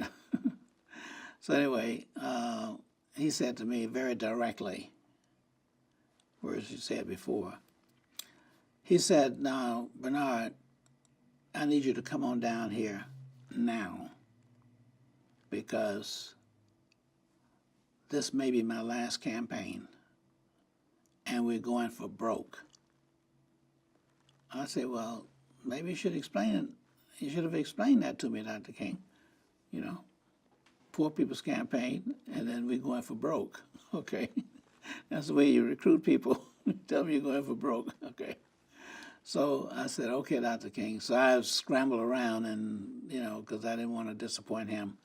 Because one of the reasons I was in the movement was because I admired his, leadership and what he was doing, and I wanted to play my part and give everything I could. But at that time, I had dropped out of school, and given my whole life to these kind of efforts and campaigns. So I did arrive without knowing what. So Martin Luther King appointed me as program administrator, which meant that I was in charge of supervising all of the staff people who were directors of specific programs, such as, Operation Breadbasket, which Fred Bennett was head of that then, and director of affiliates, and then you had Jesse Jackson. You had Jim Bevel. You had. And was everybody working towards the Poor People's Campaign? Was it all hands on deck? No. In fact, since we're talking about experiences with Martin Luther King, Martin Luther King did not have the support of his executive staff. And in fact, he went on a fast to unify the staff and to bring them together, because they each had their own programs and they had their budgets and they wanted to, get on about their work. And they didn't see this Poor People's Campaign as, related to what they wanted to do. And Jose, for example, had voter registration, and he already had a plan. He had his staff, and he had, the area where he was going to work, that kind of thing. Same thing with each of them. Jesse was still in Chicago. He had not moved because he organized business people, and the Operation Breadbasket then was one where you got merchants and folks had products. And Jesse had organized a full-page ad, so all of them were, buying spots on the ad, the full page. And it was very, creative, I thought. So this Poor People's Campaign was not something that Martin Luther King, but Marion Wright Edelman had come up with the idea, and Martin Luther King embraced it, and he wanted to move ahead with it. It was slow starting, actually, and it was postponed more than once. And so as the administrator over all of the others, we took a certain part of the budget and said that this is going to be devoted to the Poor People's Campaign. So I told each staff person that we need to find out how they plan to spend this money for the Poor People's Campaign that was in the budget for them. And so therefore they began to sort of give some thought to how they could relate what they were doing to the Poor People's Campaign. But Martin Luther King made Hosea Williams the national field coordinator. So he would deal with bringing all the people on the, you might say, the mule trains and all that sort of thing, mobilizing folks in the field to come to on the campaign. They finally started coming aboard one by one.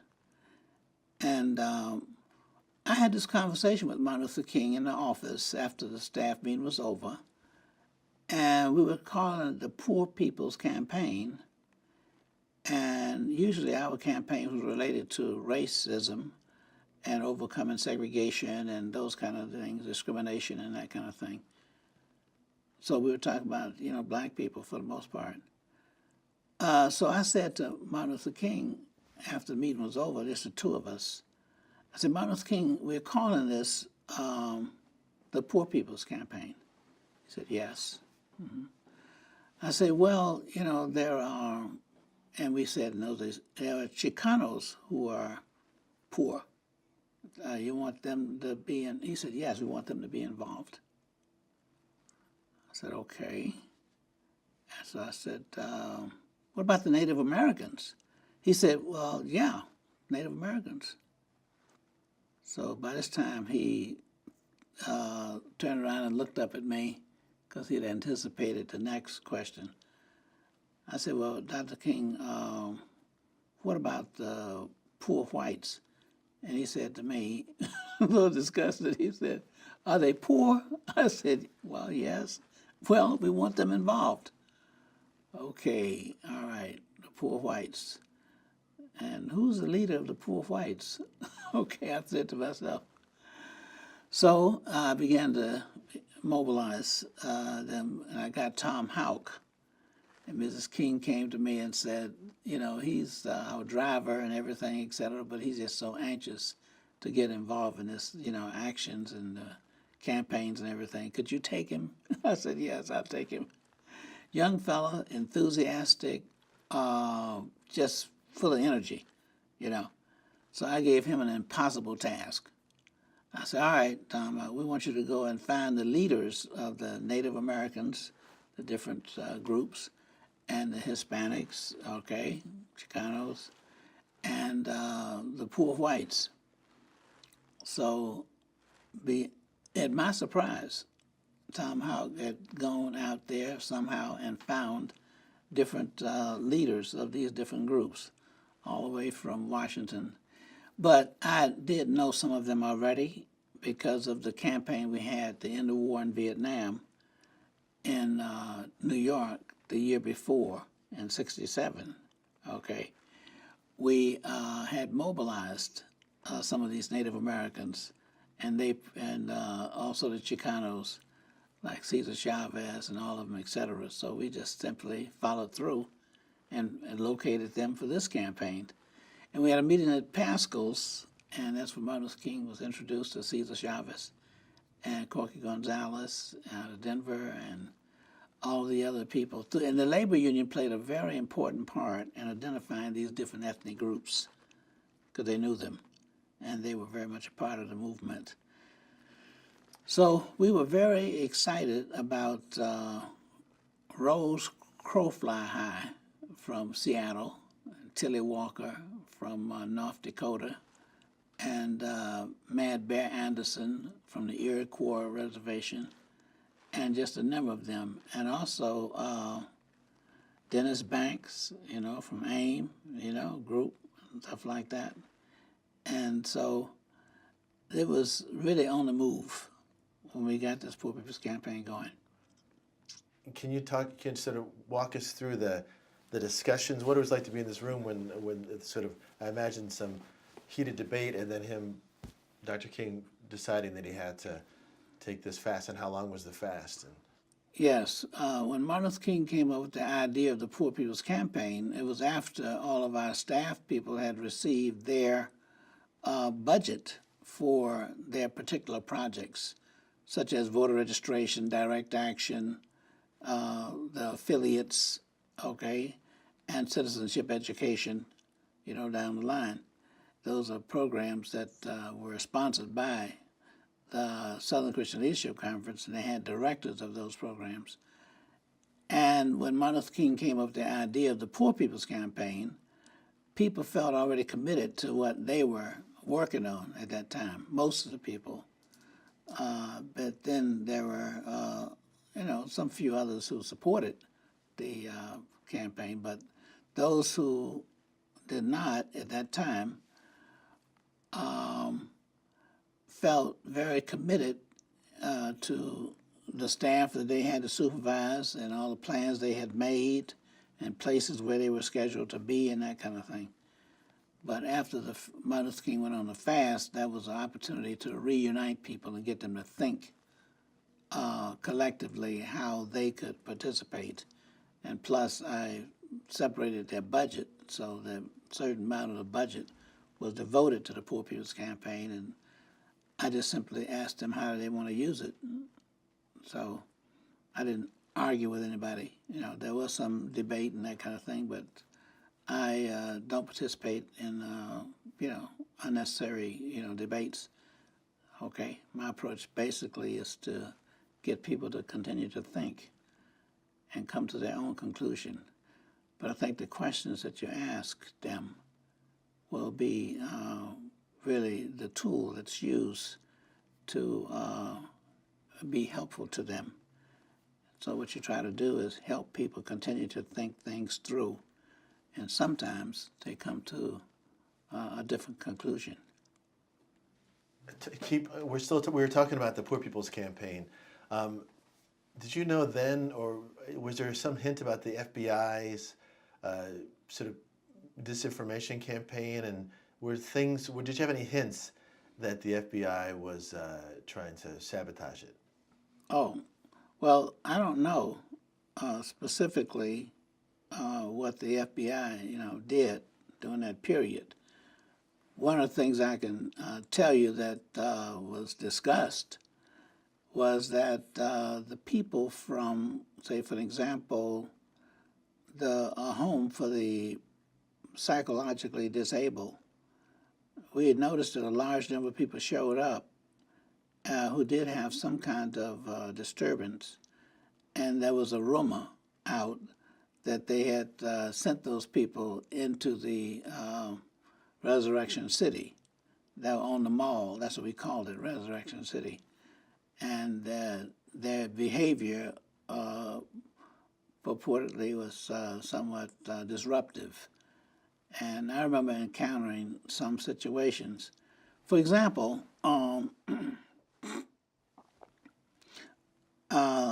let me give you a little background. All the people who were coming to Washington, D.C. for the Poor People's Campaign were coming from different places.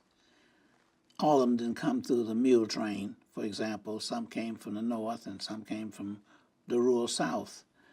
And we had converged on Resurrection City, and we put up tents and that kind of thing for people to have housing. But the main purpose of them coming was to meet with different congressional committees so that we could testify and people could put a face on poverty. That was the whole idea. Martin Luther King said he wanted to put a face on poverty so that rather than statistics.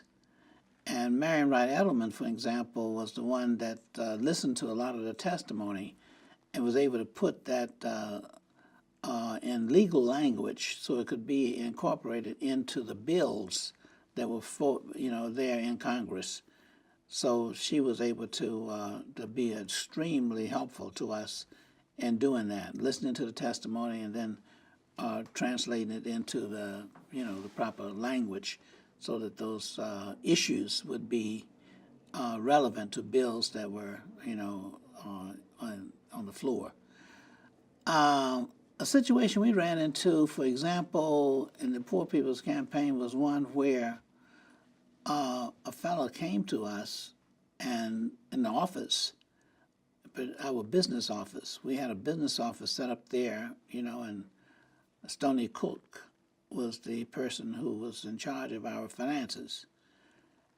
And this fella came in and said he needed some money to buy a ticket to go home because someone in his family had died or something. And so Stoney was trying to get some evidence, and he called to find out that the person, parent had not died. And so therefore, that was not the case.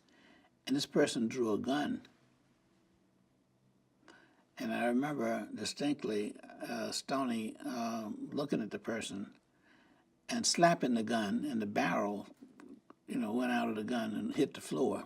Okay, so we were able to dispel that situation. But those are the kind of things that we encountered from this onslaught of people who did not have all of their, mental faculties, etc.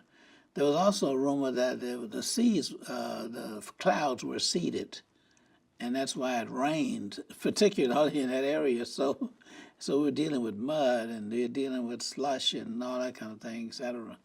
Yeah, but there was no specific, evidence of who was responsible for this kind of thing happening, or that the seeds were clouded. But these were things that we, expected. And by the way, all through the movement, we just assumed that we were wiretapped.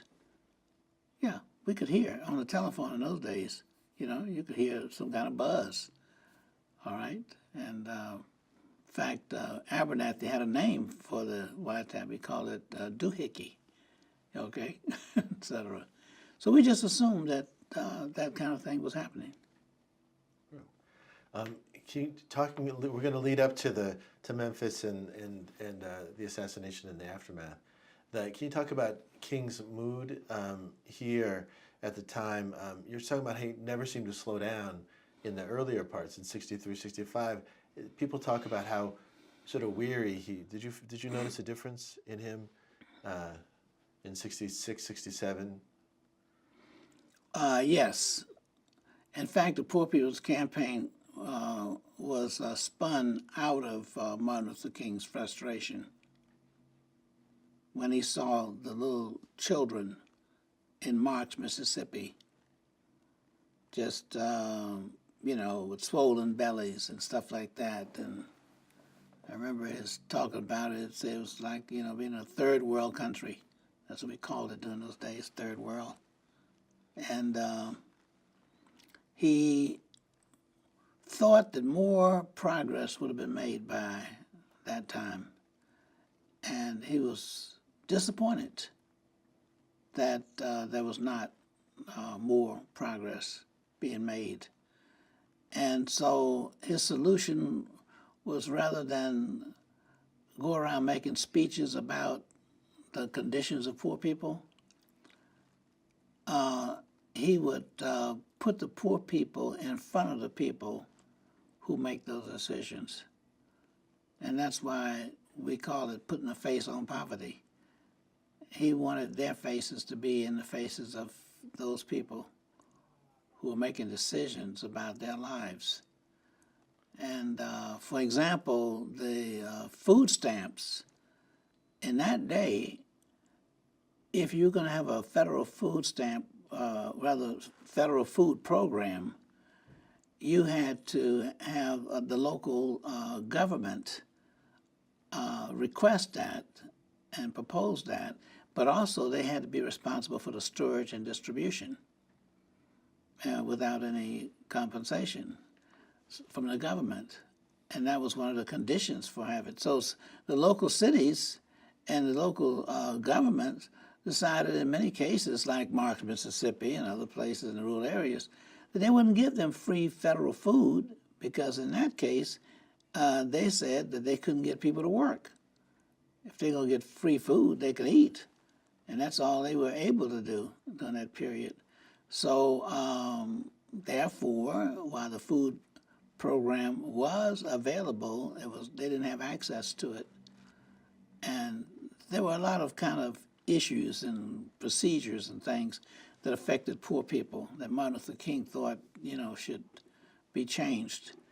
And so his attitude was that, yes, he's done as much as he could to raise these issues, and now the people themselves will have to step forward. So I'm wondering about his mood after he lost some support after Chicago.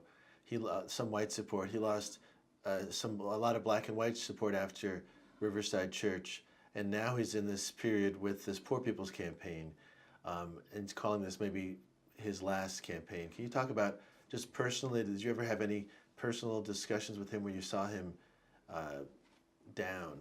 What was his mood like in this period of his life? Well, he wanted to do all that he could do, and from the kind of discussions we had with him, in general, he felt disappointed that more, was not done, and that he was sort of frustrated because he wondered whether or not he could do any more than he'd done. Like I say, the Poor People's Campaign had been postponed at least twice, the date that we had set, to go to Washington. And it wasn't ready to go because we checked and I sent staff people out to different cities, 2 by 2. Like, for example, I sent Jimmy Collier, and another musician, to New York, because I knew if they played guitars and music, they could survive. All right, I sent others to Chicago, I sent them to Detroit, I sent them to different places, and it was a situation where we could not even support our staff people. We only had transportation money for them, and they had to work with the local people to get accommodations and support. And we used to check to see, well, how many people you think you could bring? And they couldn't give us a number, so Martin Luther King says we have to postpone that date. We were in a staff meeting in Atlanta, and Martin Luther King got this call from Memphis. And when you think about the sanitation workers, they were what we call the working poor. So all the poor was not like unemployed. Some people working very hard, 2 jobs even, and they still were below the poverty line because of the wage was so low. So these sanitation workers were not only on strike because of the wage, but it was a safety situation where one had been, seriously injured, and they were trying to get, some support and protection. So the unionized situations sometimes made situations better. So they were trying to get a union recognition, but you can't just decide you're going to form a union. You got to get recognition from your employer. So when Martin Luther King got the call, that when it's like when your friends call you, you have to go sometimes. So he said, "You guys stay here and go ahead and continue working on the meeting and the strategy for the Poor People's Campaign, and what your particular, division in the organization. What are you going to do, as director in your particular program?" And so we stayed there, okay. And Martin Luther King, for example, one of the characteristics of Martin Luther King, speaking of the meetings, before we go to Memphis, he would not chair the meetings. Martin Luther King sat on the side, and either Andy or Abernathy chaired the meeting, because Martin Luther King wanted to listen to the different arguments and what people had to say. And as a result of listening to them, then he would synthesize and bring together some common understanding and common goals and common strategy. He was very good at that. Another person who was good at that was Diane Nash, and that's why we had her as our spokesperson in Nashville and the Freedom Rides and that sort of thing. That was a common characteristic, that they were good listeners on either side, and then were able to articulate it, that particular idea or thought, and blending things together. So we were there, and Martin Luther King was just sitting and listening. When he got his phone call, he said he had to go. But he wanted us to stay there, and he said, "I'll be right back." So he and Bernard Lee, who traveled with him, were going to go and do their thing and support the sanitation workers and then return to Atlanta. But when the march broke out in violence, that's when we all went to Memphis for two reasons: to support the sanitation workers' march, so it would be nonviolent, but also to continue our discussion of the Poor People's Campaign. Be right there. So when we arrived, we had to get ourselves mobilized so we could do that. And there was a mass meeting, okay, at Mason Temple Church. And Martin Luther King was scheduled to go and speak, but it was pouring down raining. In fact, it was raining what we used to call in those days cats and dogs. I never knew what the cats and dogs were about, but anyway. The other staff people and Abernathy went to the church, and so it happened they were having a national meeting, so it was really crowded, and folks were outside in the rain. When they arrived, the crowd just went wow. They were so excited to see, thinking that Martin Luther King was with his people, staff people, and Abernathy. And their feathers fell when he was not there. So I'm in a room now with Martin Luther King in the hotel at 306. And what was interesting is something that I learned much later, is that originally Martin Luther King was in the same room, registered in the 206, where I was, downstairs. I still have my key. So we're in 306, and Martin Luther King is already in his pajamas in bed. And we were working on a press statement for Washington, D.C., because I was scheduled to go and do the press conference, opening up the headquarters for the Poor People's Campaign. Martin Luther King was scheduled, but he couldn't go. He had to do the march over again. So he was sending me so we could stay on schedule. he didn't want to get this Poor People's Campaign off schedule anymore because we'd already decided that we were going to move on it. And so I was working on the press statement that night, and when he got the phone call from the church, Mason Temple, Church of God in Christ. And so I could only hear one side of the phone call, but I heard Martin Luther King said, now are you telling me, he's talking to Ralph, that you want me to get up out of my bed and take off my pajamas and get dressed and come out in the pouring down rain, okay, to speak at this meeting? So obviously the answer on the other side said yes. So Martin Luther King said, okay, well, you continue to work on this press statement and I'm going to go. They sent somebody to pick Martin Luther King up. And Martin Luther King wanted me to stay there and work on that statement, and I did. When he got back from the meeting, he was so euphoric. Oh, he was just really up and so different from what he had, his attitude was when he had to go. But Abernathy told him, said, this is your crowd. You know, we could say something and speak, but the people, they want to hear you. And so he just was, as I say, you know, out of it. So there was no time to do any more press statement because he was, you know, in a whole different atmosphere, okay? So what happened is the next day, that morning, we got up early and we were working on the statement again. And when we finished tweaking the press statement, Martin Luther King said to me, now, Bernard, the next project we're going to work on is to institutionalize and internationalize nonviolence, comma, to be discussed. Had nothing to do with the press conference, non sequitur. I said, okay.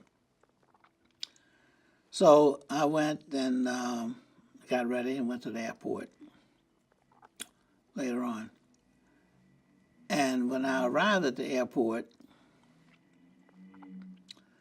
Walt Fontroy, was not there to pick me up. I called the office and found out that there was a riot in the streets in Washington, D.C., because he said that Martin Luther King had been shot.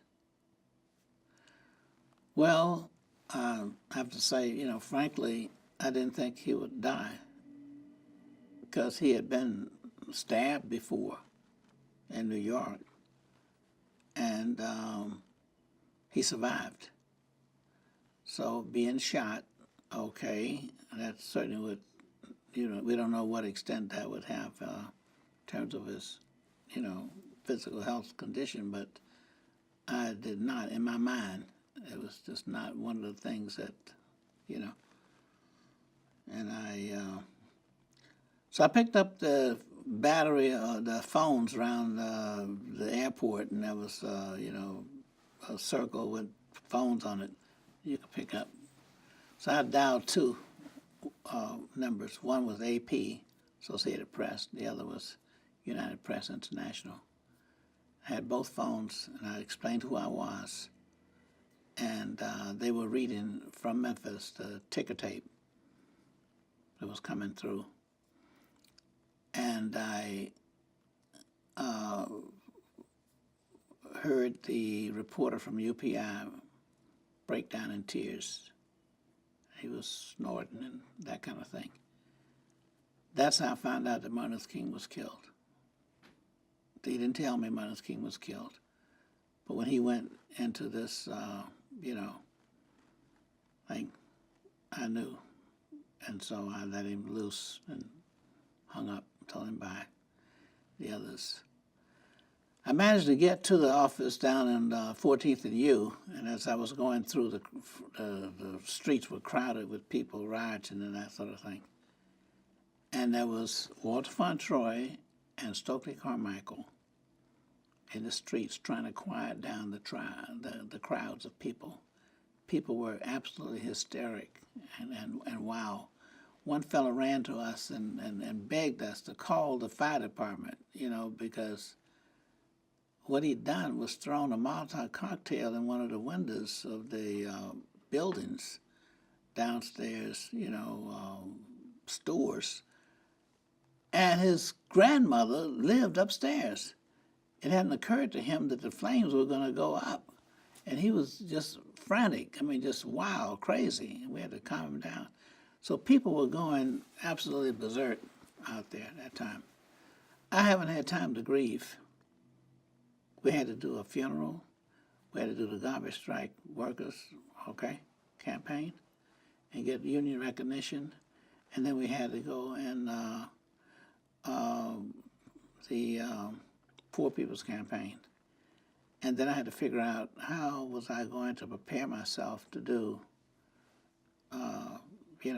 institutionalize nonviolence and internationalize it. So I realized I had to go back to school because I dropped out as sophomore. So I managed to get all my courses together and transfer them to one college, American Baptist College, and get an undergraduate degree. And then I had to go to law school to try to understand how to think like a lawyer, because that was very important in terms of strategy and movement. And then I went to Boston University for a year, and the Cambodian crisis broke out. That's another whole story. But then I ended up going to Harvard University. 2 weeks after I applied to Harvard University, I was hired there as the assistant to the dean of admissions. So I had to go and start recruiting people to get ready for, graduate school. So I finished graduate school, teaching fellow and that kind of thing. Finished the doctorate early, so I only went 3.5 years to Harvard. 2.5 years for the doctorate, and then another year for the master's, of course. Wow. But I have been absolutely amazed at how people have received Martin Luther King's ideas and that sort of thing all over the world. There's a group called the Alternatives to Violence Program, AVP. I started training people in prison in 1975, Green Haven Prison in New York. That program is now in 60 countries around the world. They're teaching, nonviolence, all right? And they're in 30 states in the U.S., mostly in prisons, and that's what we do. That accounts for the lack of prison riots like they used to have, And then I've gone to Colombia and trained people. We went to Haiti, for example, and stopped the Native American reservation, Wounded Knee. We were involved there and helping to quell that situation. And I just have been amazed at, in Nigeria, we trained another 60,000 people, Nigerians who were fighting the government. And we got them to agree to go through nonviolence training, and the government offered an amnesty program. And these people are in 24 countries now, the ones who were fighting the government, 24 countries around the world being trained and being paid for by their country to get that training. They're in Florida, for example, underwater welding, in Houston, electronics. They're in Johannesburg, South Africa, learning how to be airline pilots. They're learning Kenyan nonviolence. And now what they've done this past year in Nigeria is these people have formed a new airline called Air Peace. So it's a way of showing how Martin Luther King's philosophy and how they embraced what he advocated and taught us. Martin Luther King taught me. He went to the blackboard there in Frogmore, South Carolina, and taught us nonviolence in addition to what Jim Lawson had taught us in Highland Folk School. So these people are learning this, now all over the world. And I went back to, Colombia, and I was kidnapped there. And they wanted to show me the results of Martin Luther King's teachings. So the last day, that Friday, they saved this day to show me this place. And it was in the community, and it was a center where they were training gang members. And who do you think was doing the training? Former police officers were doing the training of gang members. Well, they also happened to have been former inmates in prison. And that's where they learned the nonviolence, in the prison, because we have a prison called Bella Vista in Colombia, near Medellin, in the state of Antioquia, where it's now become a center for nonviolence training, the prison itself. And see, we focused on the lifers, people who had life sentences, because we wanted a tenured faculty. So as they came through the prison system, these policemen got trained in nonviolence, and now that's what they're doing out in the community. Wow, that's just incredible. I want to go back just a little bit to the after the assassination. When you returned to Atlanta, can you talk about the scene when you arrived back here at the office, and then the planning for the funeral? Yes, it was a little difficult, but not extraneous in terms of problems. There were some of our staff and associates with Southern Christian Leadership Conference that wanted Martin Luther King's funeral to be more UK, like they wanted a carriage, but they wanted Martin, King's body to be drawn by a carriage of horses. They wanted the staff to wear split-tail coats and high-top hats and that sort of thing. And we finally negotiated, and we got the mule train carriage, to carry Martin Luther King's body and that sort of thing. So it was a carriage, but it was more symbolic of poor people rather than the rich and the wealthy and the elite. Okay? And they wore overalls and that sort of thing. You can see from my photos, we didn't have any top hats and split-tail coats. So the other issue is that I was on my way to the funeral coming down Auburn Avenue, and I had to pass the office.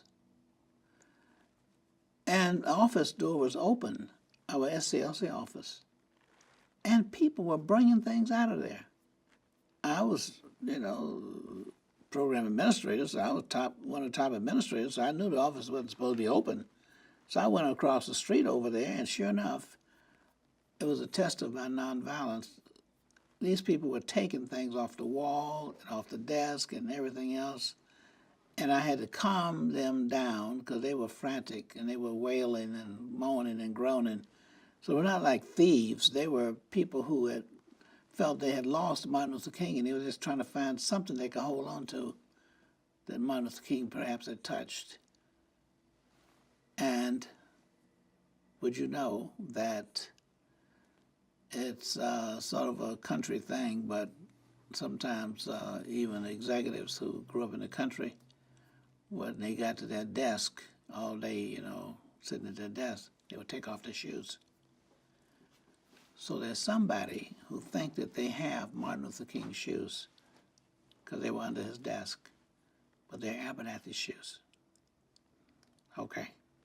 And I managed to get most of them to put the things back and come on out the office, and I made sure it was locked.